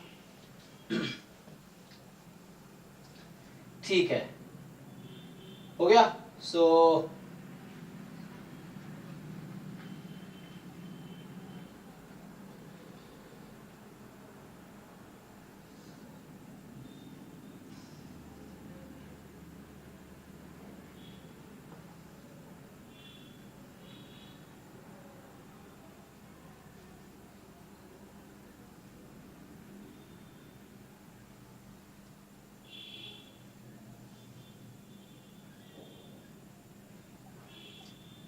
चलो डाउट तो हो गया, अब आगे बढ़ते हैं, तो थोड़ी थ्योरी कर लेते हैं। तो कहाँ से स्टार्ट करें थ्योरी, तो यहाँ ऑलमोस्ट इधर से 5 से लेके आगे तक तो हो ही गया है, और सीक्वेंस सीरीज ना इजी है, चलो इसको देखते हैं, जल्दी खत्म होते हैं, हाँ क्योंकि कुछ खास है नहीं इसमें। सो चलो सीक्वेंस सीरीज अभी डिस्कस कर लेते हैं। सीक्वेंस एंड सीरीज, तो क्या क्या डिस्कस करना है इसमें कि सीक्वेंस के कन्वर्जेंस का क्या मतलब है। तो मेनली तुम्हें लिमिट निकालना है एक्चुअली, है ना। ये क्या बोल रहा है, convergence of sequence of real number. तो कोई सीक्वेंस जहाँ भी कन्वर्ज करेगी सो वो उसकी लिमिट होगी, है ना। सो अगर लिमिट एग्जिस्ट करती है तो ऑब्वियसली वो कन्वर्जेंट होगी। So convergence of sequence of real numbers. अच्छा, इसमें क्वेश्चंस कैसे आए एक बार दिखाओ, उसके हिसाब से बताता हूँ। देखो पिछले साल में कैसे क्वेश्चंस आए हैं पिछले साल के पेपर में, ताकि आसानी रहेगी समझने में पूछा क्या है इसने, है ना। फिर करते हैं पेपर खोल के देखो सीक्वेंस सीरीज के कैसे क्वेश्चंस लास्ट ईयर आए हैं।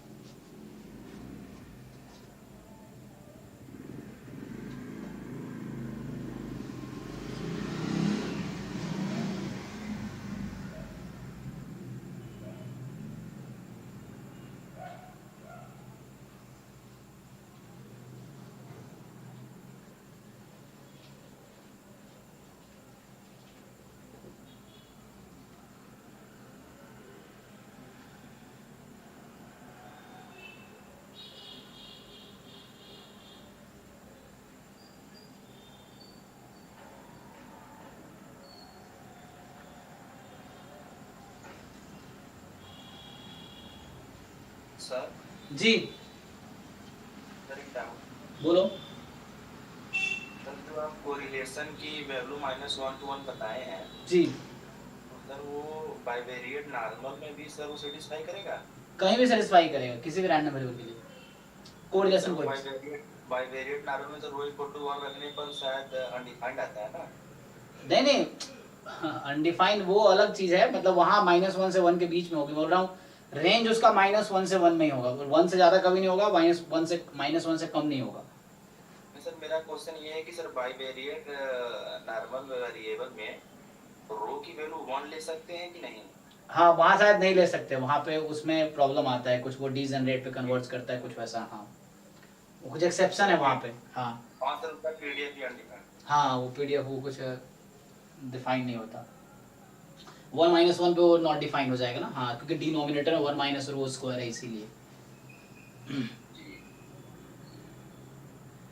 अच्छा तो यहाँ एक तो क्वेश्चन इस तरह के पूछे गए हैं, देखो मुझे 2 क्वेश्चन दिखा है, 26 और 27, 28 3 क्वेश्चन है ना। सो मेनली जो इसने पूछा है सम ऑफ सीक्वेंसेस पूछे हैं,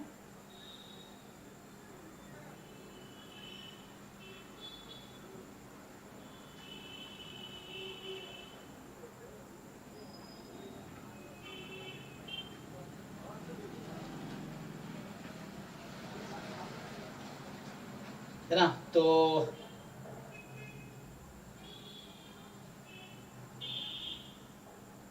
चलो एक बार डिस्कस कर लेता हूँ, मेरे क्वेश्चंस करते हैं, हालांकि मुश्किल नहीं है, तो तुम लोग जानते होगे कि लाइक ये पूछ रहा है कि जैसे 1 - 1/n की लिमिट क्या होगी। जैसे फॉर्मूला ये है तो क्या होगी, जैसे क्वेश्चंस कैसा पूछा मैं बता देगा, देख लेता हूँ ताकि उसे थ्योरी बताने में आसानी रहेगी ना कि क्या डिस्कस करना है। सो जैसे एक क्वेश्चन में ये पूछा है कि जो लिमिट है n tends to infinity 1 - 1/n इसकी पावर n है, ये e होगी, ऑप्शन दे रखा है e होगी, ट्रू फॉल्स चुनना है। तो क्या लगता है इसका आंसर क्या होता है, आपको याद है क्या? ये रहता सर शायद है e के पावर -1 होगी, है ना, 1/e होगी एक्चुअली। अगर यहाँ प्लस होता तब e होती, ठीक है ना। तो ये पहला स्टेटमेंट ऐसे गलत हो जाएगा। फिर दूसरा आपसे पूछ रहा है ये कि जो सीरीज है ना, एक ऑप्शन ये है, ये 26 था, और बी में ये पूछ रहा है, मतलब 2 स्टेटमेंट है एक्चुअली, स्टेटमेंट 1 स्टेटमेंट 2। यहाँ पूछ रहा है समेशन n/n² + n। ये जो सीरीज है ये डाइवर्जेंट है, तो उसको चेक करना है कन्वर्जेंट डाइवर्जेंट है। तो कैसे चेक करोगे तुम लोग? p-test है सर। सो इसको तुम सिंपली n से अगर डिवाइड कर दो, सो ये 1/n + 1 हो गया ना। और p टेस्ट से क्या लग रहा है, कन्वर्जेंट है डाइवर्जेंट है? चेक कर लेते हैं अरे क्या चेक करना है, n की पावर क्या है यहाँ पे 1 है सर, 1 है ना, तो क्या होगा डाइवर्जेंट। डाइवर्जेंट होगा। उसमें ये रूल होता है ना 1/n की पावर p जो है ये कन्वर्जेंट है कब, अगर p की वैल्यू 1 से ज्यादा है, और 1/n की पावर ये कोई दिक्कत नहीं है, n+1 है कोई दिक्कत नहीं है, एक n के इक्विवेलेंट ही है। सो तो ये तो तब लगाते हैं ना सर जब दो सीक्वेंस को an और bn limit tends to infinity लगा के सब फाइनाइट आती है तब लगता है सर ये तो शायद हैं फाइनाइट कहाँ पढ़ लिया तुमने? दो सीक्वेंस लेके नहीं चलते हैं सर उसमें। तो वो तो कंपैरिजन टेस्ट की आई थिंक तुम बात कर रहे हो, यस सर, तो कंपैरिजन नहीं कर रहे हैं हम अभी, हम सीधा सीधा बता रहे हैं, इसके बारे में बात कर रहे हैं। हाँ तुम वो कंपैरिजन वही कर रहे हो, तुम जो बोल रहे हो 1/n के साथ कंपैरिजन कर रहे हो, ये समझ लो तुम, अगर चाहो वैसे चाहो तो वो अगर चाहो तो ये समझ लो 1/n के साथ कंपेयर कर रहा है। यस कोई दिक्कत नहीं है, ठीक है। सो डाइवर्जेंट होता है अगर p की value less than equal to 1 है। सो इस तरीके से तो ये डाइवर्जेंट हो गया। तो ऑप्शन में क्या कह रहा है, ट्रू ही कह रहा है ये तो। सो मतलब पहला स्टेटमेंट फॉल्स था, दूसरा स्टेटमेंट ट्रू था, दो स्टेटमेंट दे रखे थे। अब जैसे कुछ लोगों को शायद हवा नहीं लग रहा होगा, सबको समझ आ रहा है जो मैंने बोला अभी, मैंने क्योंकि थ्योरी तो मैंने पढ़ाई नहीं है, ये सब आपको पता है पहले से, बाकी लोगों को यस सर, बीएससी में पढ़ा है। यस सर, पता है ना। तो मतलब सिंपली कि ये सब पता ही है कि लिमिट और ये सब। नेक्स्ट क्वेश्चन है कि जो नेक्स्ट क्वेश्चन पूछा है एक बार डिस्कस कर लेते हैं फिर थ्योरी देखेंगे। सो नेक्स्ट क्वेश्चन ऐसा कुछ पूछ रहा है 27 जो है कि 3/1 square 2 square plus 5/2 square 3 square 7/3 square 4 square dot dot dot dot dot sum of n term find करना है आपको। सो मतलब इसको अगर मैं ठीक से लिखूं तो कुछ ऐसा दिख रहा है मुझे। हाँ सो 2k + 1 अपॉन ऐसा लिखता हूं मैं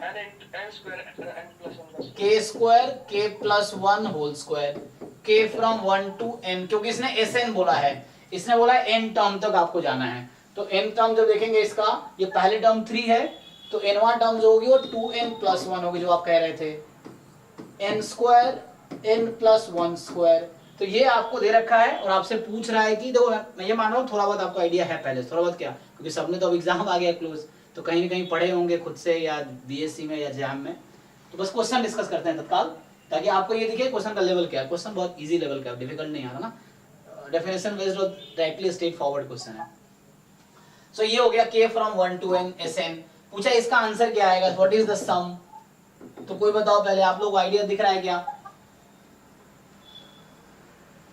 आप लोगों ने वर्ड सुना टेलीस्कोपिक सीरीज?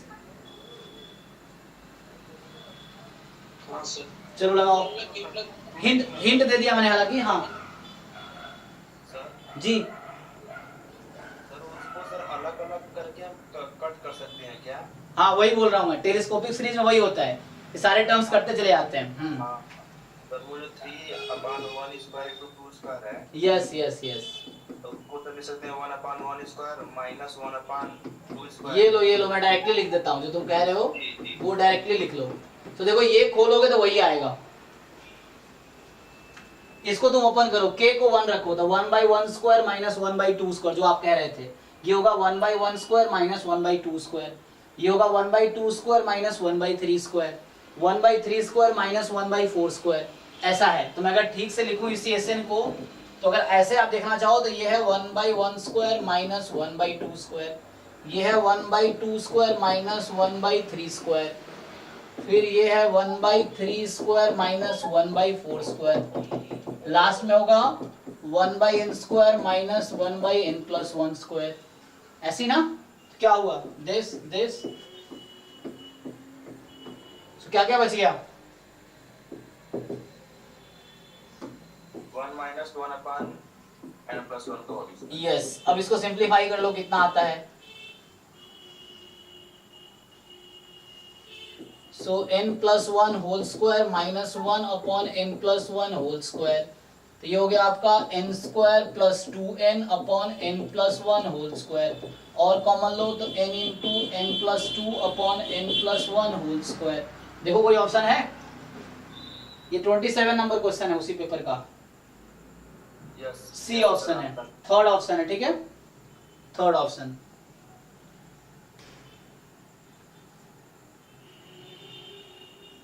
चलो अगले क्वेश्चन पे आते हैं, ठीक है ना ये? जो आपने सर टेलीस्कोपिक सीरीज बनाई है सर, यस।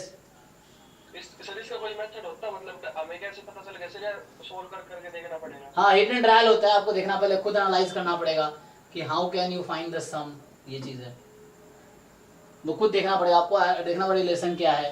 तो 2 स्क्वायर माइनस 1 स्क्वायर 3 होता है, 3 स्क्वायर माइनस 2 स्क्वायर 5 होता है, 4 स्क्वायर माइनस 3 स्क्वायर 7 होता है। तो उससे एक आइडिया मिला। Okay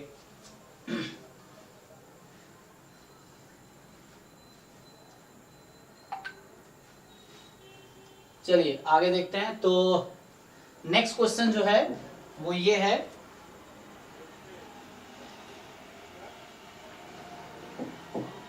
(28) number.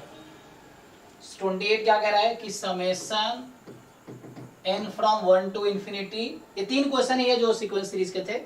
सो तीसरा मतलब ये लास्ट क्वेश्चन है, an टाइम, सॉरी a नहीं, a की power n time 1 plus 1/n, इसकी पावर n है। दिस कन्वर्जेस इफ, इस तरह से है।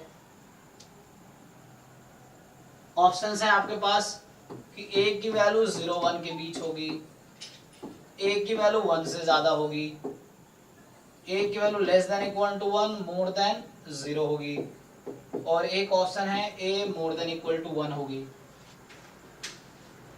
बताइए आप लोग कैसे सॉल्व करेंगे? सर वो टेस्ट होता है सर, याद नहीं आ रहा, लेकिन वो 1/n करके सोल्व करते हैं सर। छोड़ो, टेस्ट उस मत लगाओ, देखो टेस्ट से भी हो जाएगा जो आप कह रहे हो, वो भी सही बात है, उससे भी करके दिखा दूंगा। लेकिन एक थ्योरम ये होता है कि समेशन an कन्वर्जेस, मान लो ये, देन क्या होता है, limit n tends to infinity an 0। हाँ, इसी को दूसरे तरीके से लिखेंगे, इसी थ्योरम को दूसरे तरीके से लिखेंगे तो ऐसा होता है कि if limit an is non zero, तो क्या बोलते हो आप? कन्वर्जेंट है सर, मतलब डाइवर्जेंट है, कन्वर्जेंट है? कन्वर्जेंट नहीं सही सर। अरे उल्लू, अगर लिमिट जीरो नहीं है तो क्या होगी? सर इसका जो ऊपर वाली थ्योरम लिखी है ना सर आपने, हाँ। वाइस वर्सा पॉसिबल नहीं है सर। उसको कंट्रा पॉजिटिव बोलते हैं। मैं वाइस वर्सा नहीं लिख रहा, मैं कंट्रा पॉजिटिव लिख रहा। वाइस वर्सा तब होता जब मैं ये बोलता लिमिट जीरो है तो सीक्वेंस क्या होगी। मैं ऐसा नहीं बोला लिमिट जीरो है, मैं क्या बोला हूं, लिमिट जीरो नहीं है, इसको बोलते हैं contrapositive statement. P implies Q का कंट्रा पॉजिटिव है, not Q implies not P, दोनों इक्विवेलेंट होते हैं। कोई फंक्शन डिफरेंशिएबल है तो कॉन्टिन्यूअस होगा, कोई फंक्शन कॉन्टिन्यूअस नहीं है तो डिफरेंशिएबल नहीं होगा, दोनों इक्विवेलेंट स्टेटमेंट है। कन्वर्स और कंट्रा पॉजिटिव अलग अलग चीज है, जो मैं लिख रहा हूँ कंट्रा पॉजिटिव है, कन्वर्स नहीं है। कन्वर्स होता है मैं बदल देता है स्टेटमेंट, जस्ट इंटरचेंज करता, मैं इंटरचेंज नहीं कर रहा, मैं नॉट लगा के कर रहा हूँ इंटरचेंज। सो अगर किसी लिमिट an 0 नहीं आती है तो क्या होती है? तो ये भी कन्वर्जेंट ही होना चाहिए। अरे उल्लू, दिस डाइवर्जेस। तुम मुझे कोई ऐसा सीक्वेंस बता दो जहां लिमिट 0 पे नहीं जा रही हो n की और वो कन्वर्ज कर रही हो, कोई एक भी सीक्वेंस बता दो मुझे, तुम चेक कर लो।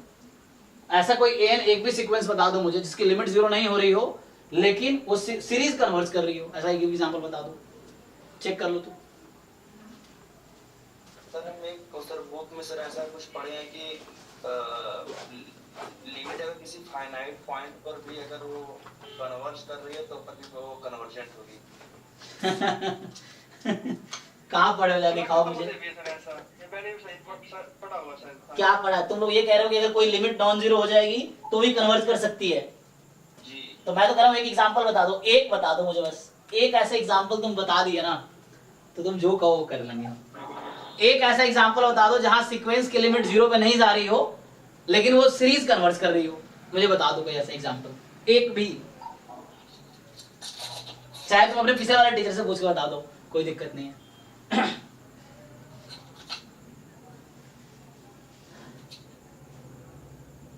ये थ्योरम है भाई, इसका एक भी एग्जांपल हो ही नहीं सकता। थ्योरम वो स्टेटमेंट है जो इन जनरल ट्रू होता है, ठीक है ना।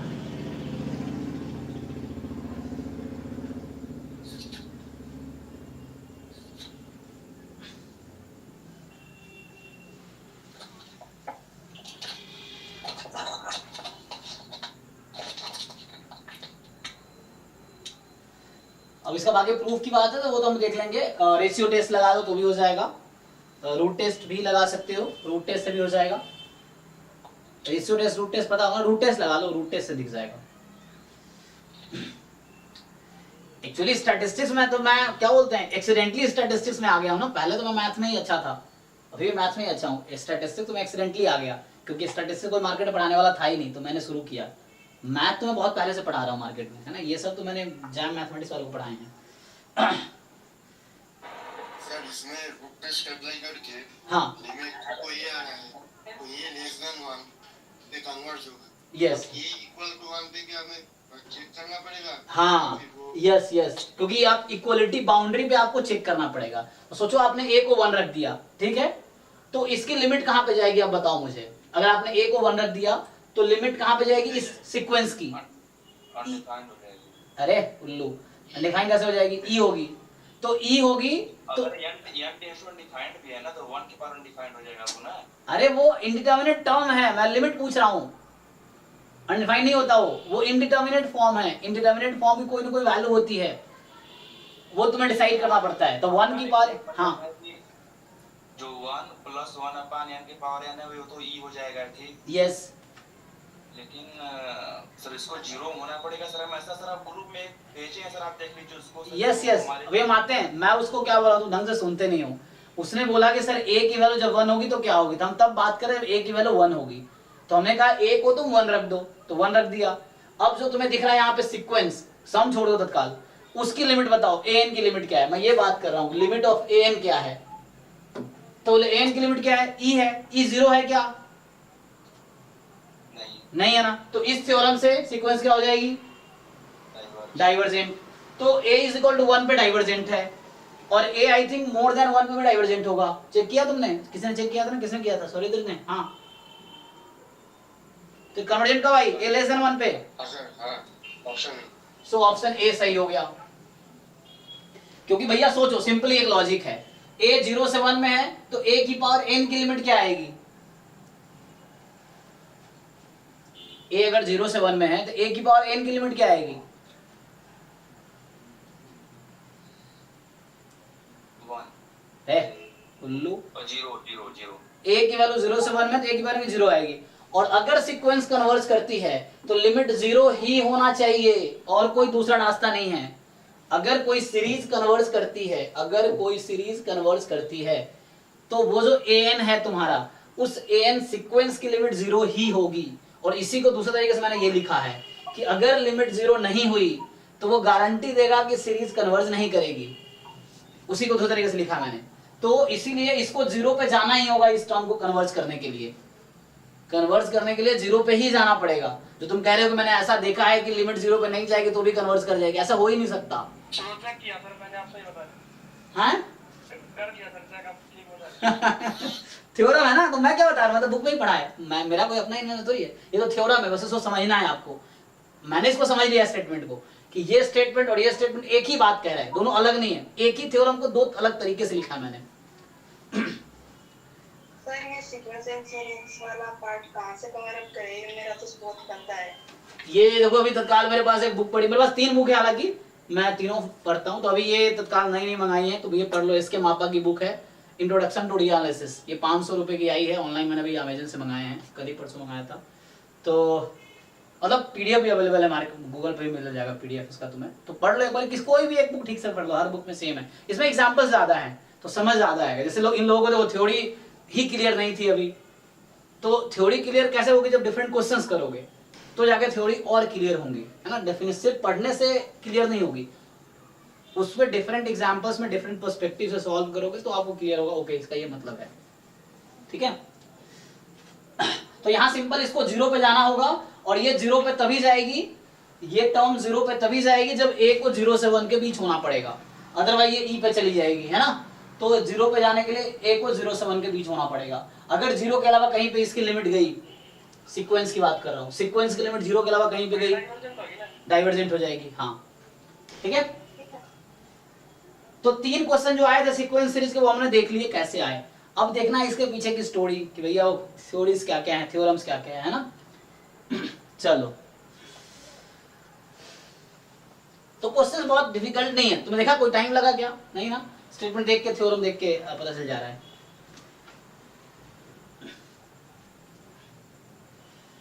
सो सर इसमें ये पता होगा कि कौन कौन सी सीरीज आएगी, फाइनाइट आएगी, इनफाइनाइट आएगी या प्रोडक्ट वाली आएगी? किसमें पता होगा, नहीं समझा। सिलेबस में सर। अच्छा, सिलेबस में क्लियर नहीं किया ना इसने तो बस लिख दिया है, क्या क्या लिख दिया है इसने तो सीधा लिख दिया है convergence of sequence of real number. तो डिफरेंट सीक्वेंस की तुम लिमिट्स निकालो, तुमसे लिमिट्स ही पूछेगा क्योंकि इसने सीधा कन्वर्जेंस से स्टार्ट किया है। तो सीक्वेंस की लिमिट निकालना, बहुत सारे सीक्वेंस की लिमिट निकालो। मैंने ड्राइव पे, अगर तुम्हें ड्राइव पे जाओ, उसमें लिख दिया है मैंने सीक्वेंस प्रॉब्लम सीट, उसमें 7-8 प्रॉब्लम सीट है, तुम चाहो तो सब में लिमिट फाइंड करो, या कोई बुक उठाओ, इसमें एग्जाम्पल एक्सरसाइजेस लिमिट वाले सारे ट्राई कर लो। ये है, तो उससे लिमिट पूछ लेगा। जैसे इसमें क्या पूछ लिया एग्जाम में पिछले साल, 1 - 1/n की पावर e की लिमिट क्या है, e की पावर -1, लेकिन वो स्टेटमेंट में दे रहा है कि उसकी लिमिट e है, तो स्टेटमेंट फॉल्स हो गया इस तरीके से। तो लिमिट निकालने तुम्हें यहाँ पे। अब कह रहा है कि comparison test, root test, ratio test of convergence of series of real number. अब देखो, सीरीज को टेस्ट करने के बहुत सारे तरीके हैं, लेकिन यहाँ तुम्हें 3 टेस्ट ही पढ़ना है। तुम्हें जो भी क्वेश्चन आएगा तुम्हारे एग्जाम में, 3 टेस्ट पे आएंगे, या तो कंपैरिजन टेस्ट पे होगा, या रूट टेस्ट पे होगा, या रेशियो टेस्ट पे। टेस्ट और भी हैं, है ना, सीरीज के कन्वर्जेंस के बहुत सारे टेस्ट हैं, लेकिन आपको ये 3 टेस्ट ही करने हैं। तो यहाँ बस लिमिट समझना, मैं कन्वर्जेंस बता देता हूँ क्या होता है। सो कुछ क्वेश्चंस भी करा देता हूँ। देखो जो आपने 2 टेस्ट बताए सर, ये इसमें रहते हैं इनफाइनाइट सीरीज कंटिन्यूड में। अच्छा सर मेरे पास बुक है, उसमें चेक किया मैंने अभी। ओके, कौन से 2 टेस्ट?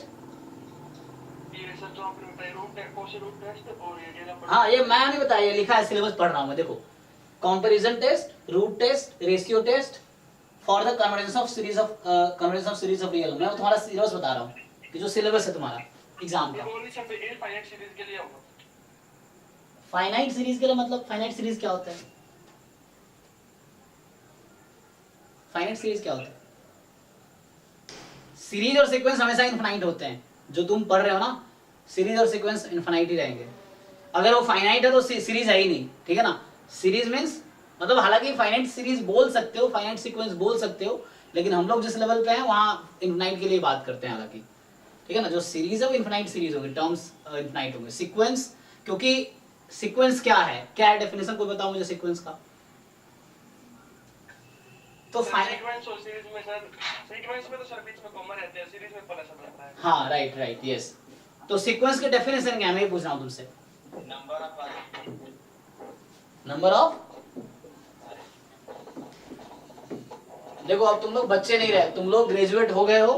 तो जब बचपन में जो सीक्वेंस सीरीज क्लास 11th में है, सीक्वेंस है ना, सीक्वेंस सीरीज क्लास 11th में एनसीईआरटी में है, तो वहां थोड़े बच्चे पर्सपेक्टिव से बताया गया था। अब तुम थोड़े उस लेवल पे आ गए हो। तो यहाँ सीक्वेंस की जो डेफिनेशन होगी, मुस्कान तुम्हारा माइक अनम्यूटेड है। फंक्शन है सीक्वेंस। हाँ, यस, फंक्शन है। तो हर फंक्शन के पास डोमेन और रेंज होता है। तो बताओ क्या है डोमेन, क्या है रेंज सीक्वेंस का?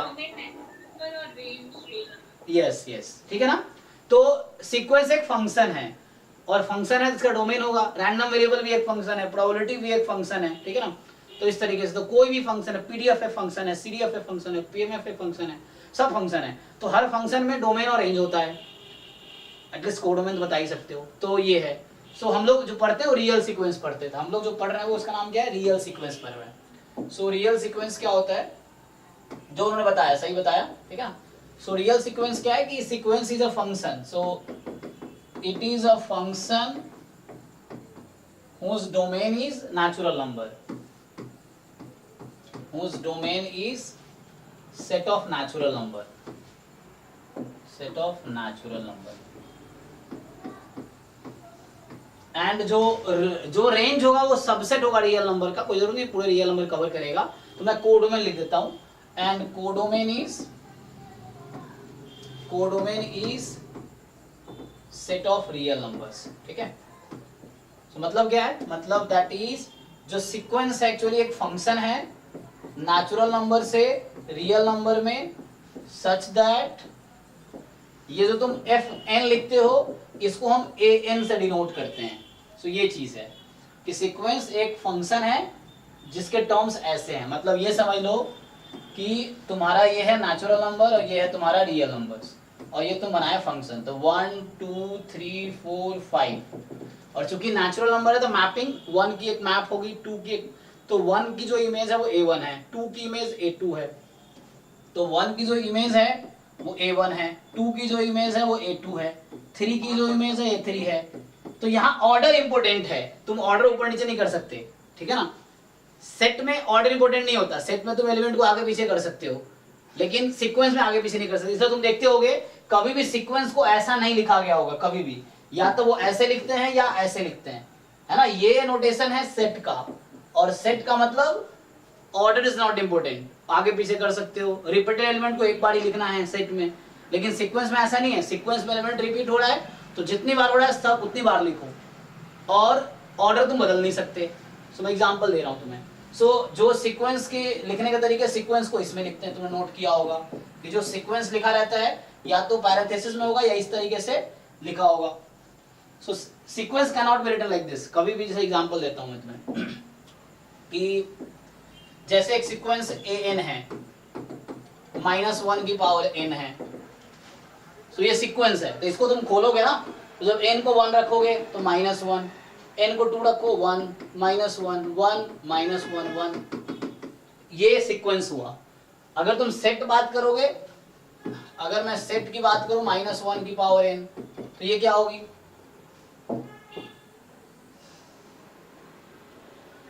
मान यहाँ लिख दूं n belongs to natural number. तो इसमें सिर्फ 2 ही एलिमेंट है, और इसको तुम ऐसे भी लिख सकते हो, सेम बात है। तो ये सेट है, हालांकि इसको बोलूंगा रेंज ऑफ द सीक्वेंस। जो रेंज है वो सेट होता है। तो एक जो मैं वर्ड यूज कर रहा था, सो रेंज ऑफ सीक्वेंस जो an है इज अ सेट, वो सेट है, और उसको तुम ऐसा लिख सकते हो, सेट ऑफ an जहां n belongs to natural numbers.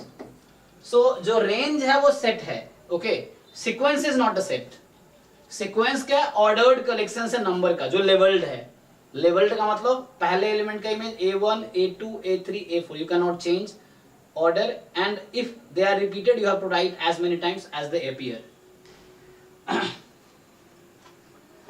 Okay, तो रेंज सीक्वेंस का, मैं इसी सीक्वेंस का रेंज की बात करूं तो ये जो है रेंज ऑफ एबव सीक्वेंस, इसको बोलेंगे कि दिस इज रेंज है, सीक्वेंस नहीं बोल सकते इसको हम, ये रेंज है, रेंज ऑफ सीक्वेंस an। ये तो पैरेंथेसिस में लिखो, स्मॉल ब्रैकेट जो होता है पैरेंथेसिस में, या फिर इस तरह ब्रैकेट में।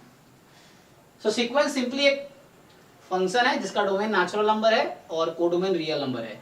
रेंज डिपेंड करता है सीक्वेंस का नेचर कैसा है। जैसे इस सीक्वेंस में रेंज में सिर्फ 2 ही एलिमेंट है ना। सो इस तरीके से है। अब तुम्हें मेनली बात करनी होती है कन्वर्जेंस की, ठीक है ना। मैं और भी सीक्वेंस लिख सकता हूं, जैसे मान लो -1 की पावर n/n हो गई। सो इसमें क्या है, पहला टर्म तुम्हारा आएगा -1/1, दूसरा आएगा +1/2 ना, +1/2 -1/3 +1/4 -1/5 लाइक दिस। तो दिस इज अ सीक्वेंस, ठीक है।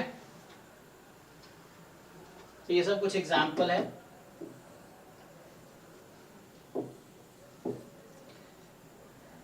जैसे सीक्वेंस था 1 + 1/n की पावर n, तो इसको तुम ओपन करोगे तो पहला टर्म होगा इसका 2, है ना। दूसरा टर्म होगा कितना, 3/2 का स्क्वायर। फिर तीसरा टर्म होगा 1 + 1/3 4/3 का cube dot dot dot dot dot. तो ये सीक्वेंस है, ठीक है। अब बात करनी होती है कन्वर्जेंस ऑफ सीक्वेंस की। सो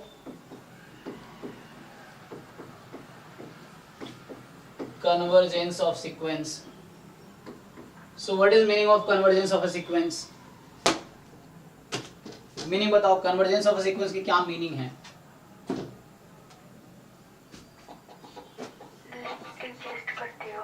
Yes. So लिमिट एग्जिस्ट करेगी तो कन्वर्जेंट होगी, फाइन। बट अगर एक्चुअल मीनिंग देखो, ये मतलब है कि जैसे मान लो तुम सीक्वेंस के n बहुत ज्यादा नंबर, तुम आगे बढ़ते चले गए, तो कुछ टर्म के बाद क्या होगा कि वो किसी एक ही नंबर के आसपास आने लगेगी। मतलब जो सीक्वेंस के टर्म्स जो मैं बात कर रहा था, मान लो तुमने कुछ टर्म छोड़ दिए, वो कुछ टर्म 1 करोड़ भी हो सकते हैं, तुमने 1 करोड़ टर्म छोड़ दिए, उसके बाद जितने टर्म्स है सब एक ही नंबर के आसपास घूम रहा है। मतलब 0.001 या इस तरह से 0 के आसपास घूम रहा है, तो 0 उसकी लिमिट हो जाएगी। तो कन्वर्जेंस का मतलब ये है कि कुछ टर्म को छोड़ दिए जाए तो बाकी सारे टर्म्स एक ही नंबर के आसपास है, तो उसी को मैथमेटिकल टर्म में नेबरहुड बोलते हैं। कि अगर कुछ टर्म को छोड़ दे तो सीक्वेंस के सारे टर्म किसी एक पर्टिकुलर नंबर के नेबरहुड में आ जाते हैं, और वो जो पर्टिकुलर नंबर है उसी को लिमिट बोलते हैं, जहां पे सीक्वेंस कन्वर्ज करती है ना। तो मैथमेटिकली क्या होता है कि कोई सीक्वेंस है, मान लो an है ना, sequence an is set to be convergent, या डायरेक्टली ले लो सीक्वेंस an कन्वर्जेस है ना, an converges to a real number a कोई रियल नंबर है, if and only if, definition हमेशा if and only if होता है, ठीक है। so if and only if, so sequence an converges to a real number a if and only if, बताओ क्या होगा, डेफिनेशन बताओ, मैं पूछ रहा हूं डेफिनेशन क्या है मैथमेटिकली।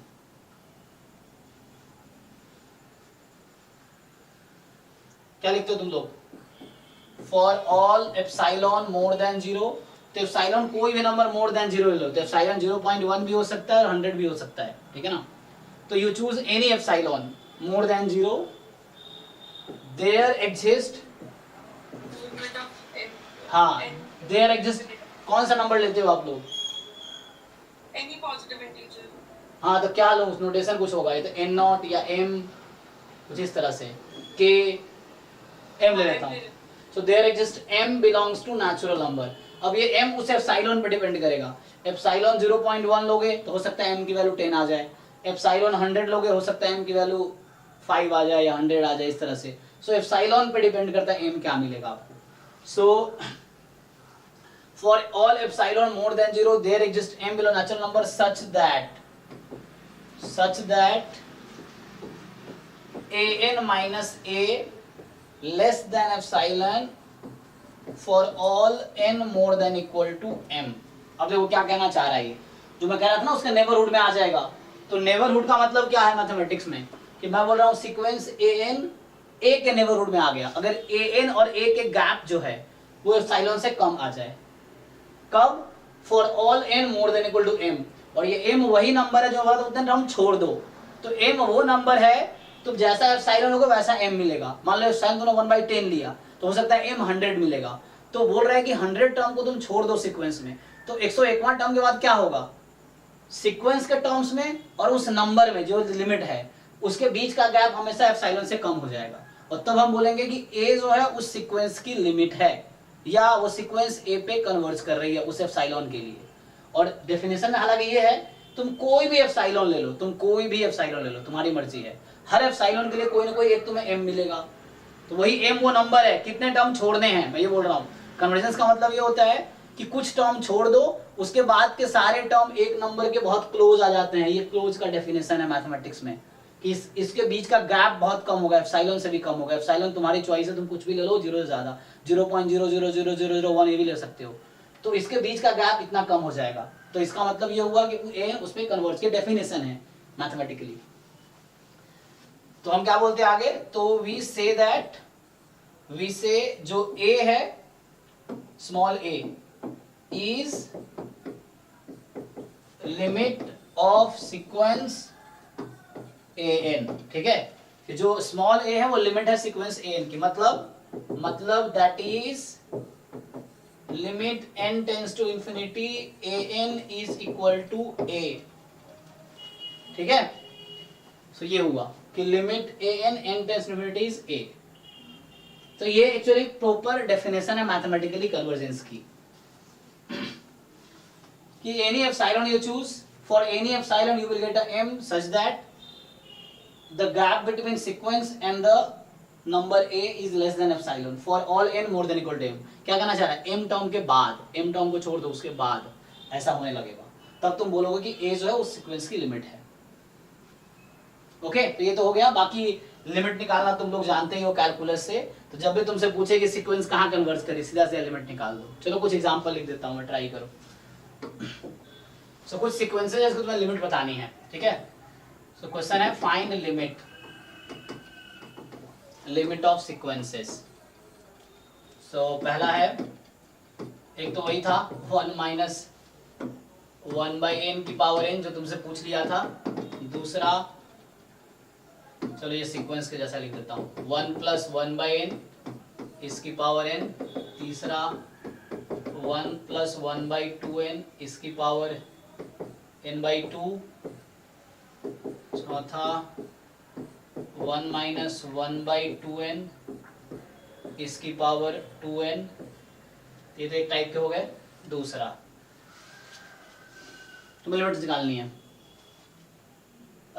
पांचवा है सीक्वेंस तुम्हारे पास है 1/√n² + 1 √n² + 2 up to √n² + n। ये एक सीक्वेंस का टर्म है।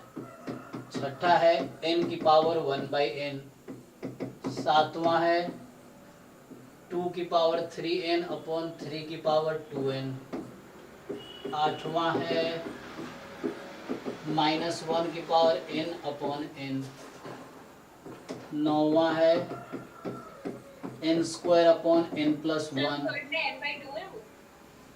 थर्ड में 1/2n n/2, यस, पावर में n/2। सो 10th है -1 की पावर n n/n + 1। 11th है जस्ट n/n + 1। तो बहुत इजी एग्जांपल्स लिखे मैंने, सबके लिमिट्स निकालिए क्विकली। टाइम भी खत्म हो रहा है शायद, हाँ 10 मिनट है। तो इन सीक्वेंसेस के लिमिट फाइंड करने हैं आपने।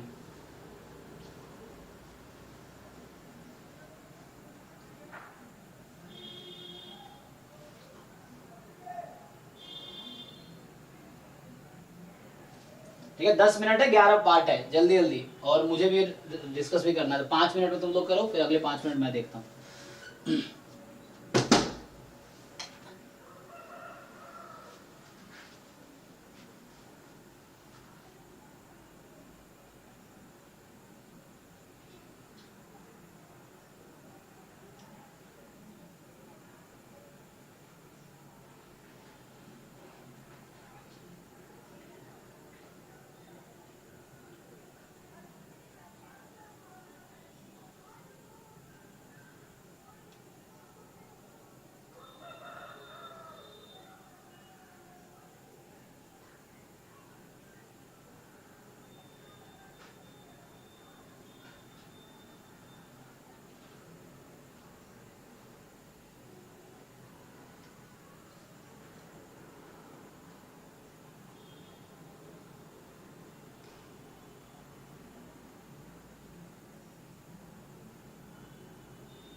हुआ भाई?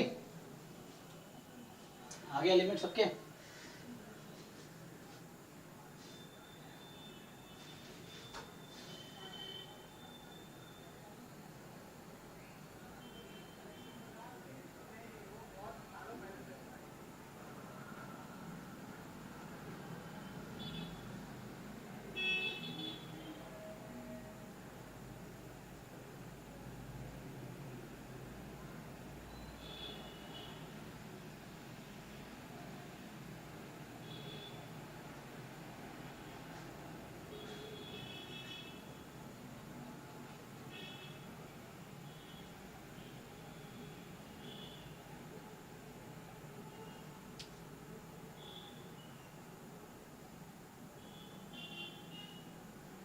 सर 10th क्वेश्चन डिक्टेट कर दीजिए। 10th है -1 की power n into n upon n plus 1।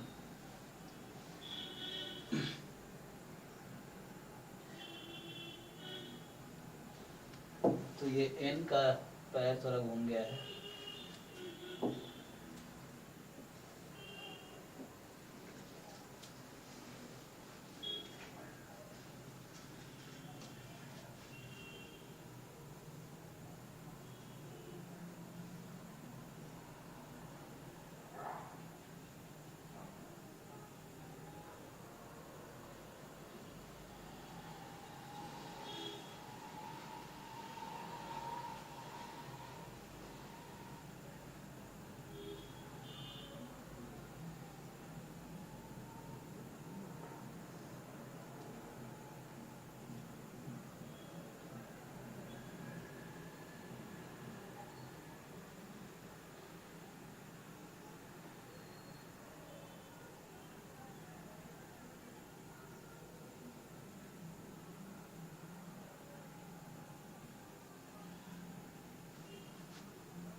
Sir 7th बता दीजिए।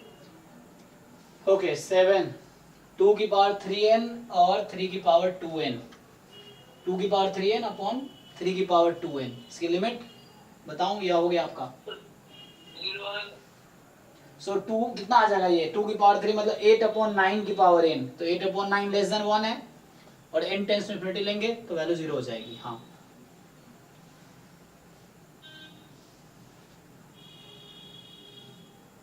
एनीवे एज अ होमवर्क इसको कर लो। अभी इसको आराम से करके सबकी लिमिट फाइंड करो और कल क्लास में डाउट पूछो। अभी मेरी दूसरी क्लास भी है 8 से 9, तो कल इसको कंटिन्यू करते हैं यहाँ से। तो कल सीक्वेंस सीरीज ही करेंगे। सो कल खत्म कर लेंगे मेन में भी, है ना। कल क्या भी हमने देखा था सीक्वेंस होता क्या है, उसकी कन्वर्जेंस का क्या मीनिंग है, मेनली लिमिट निकालने हैं। तो यही आपके सीक्वेंस में इतना ही है, कन्वर्जेंस की बात करनी है बस। अब कल स्टार्ट करूंगा सीरीज से। तो इसमें जो डाउट रहेगा कल वो करके फिर कल सीरीज स्टार्ट करेंगे। फिर सीरीज में क्या है, सीरीज होता क्या है, फिर उसमें 4 टेस्ट उसने कहा सिलेबस में, वो 4 टेस्ट करके खत्म हो जाएगा। ठीक सर जी, प्रोबेबिलिटी पढ़ा दी है क्या? हाँ तुम लेक्चर देखो, प्रोबेबिलिटी पोर्शन सारा खत्म हो गया, मैथ्स पोर्शन ही बचा है। जितने प्रोबेबिलिटी पोर्शन है सब खत्म हो गए। सो आप एक बार पुराने लेक्चर्स देखो, वो आपको मिल जाएंगे। जो सीयूटी पढ़ाए हैं यही लेक्चर बता रहे हैं ना आप? हाँ सीयूईटी वाला लेक्चर, सीयूईटी का जो प्लेलिस्ट है उसमें अभी आई थिंक 40 लेक्चर होने वाले होंगे अब। सो उसी 40 लेक्चर्स में प्रोबेबिलिटी सारा पोर्शन हो गया। अब मैथ्स पोर्शन चल रहा है, सीक्वेंस सीरीज कल सीरीज खत्म हो जाएगी कल। तो आज थोड़ा सीक्वेंस डिस्कस किया, कल सीरीज खत्म हो जाएगी। ठीक है सर ये जो सीक्वेंस है इसमें हमें सिर्फ लिमिट ऑफ सीक्वेंस ही बताना है या बाउंडेड भी आएगा, कन्वर्जेंस भी? नाम तो कन्वर्जेंस का मतलब वही लिमिट ही हो गया। बाउंडेड का नाम तो नहीं लिया, लेकिन मुझे लगता है थ्योरम्स तो बाउंडेड से रिलेटेड ही है कि बाउंडेड मोनोटोन है तो कन्वर्जेंट होगा, इस तरह के थ्योरम्स हैं। या मोनोटोन है और प्लस कन्वर्जेंट है तो बाउंडेड होगा। देखो थ्योरम भी तो average convergent sequence is bounded. हाँ हाँ, तो ये सब रिजल्ट्स थोड़े देखने पड़ेंगे मुझे लग रहा है, क्योंकि डिटेल में लिखा तो है नहीं इन्होंने सिलेबस में जस्ट लिख दिया है कि कन्वर्जेंस ऑफ सीक्वेंसेस, इतना ही लिखा है सीक्वेंस में। तो मुझे लग रहा है सिर्फ हाँ कौशी कन्वर्जेंस भी है फिर आगे। हाँ, लेकिन कॉची उससे नहीं पूछना चाहिए मुझे लगता है, क्योंकि सिलेबस उनको लिखना चाहिए था कॉची सीक्वेंस एंड ये सब।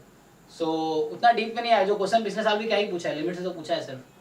सो सिर्फ लिमिट।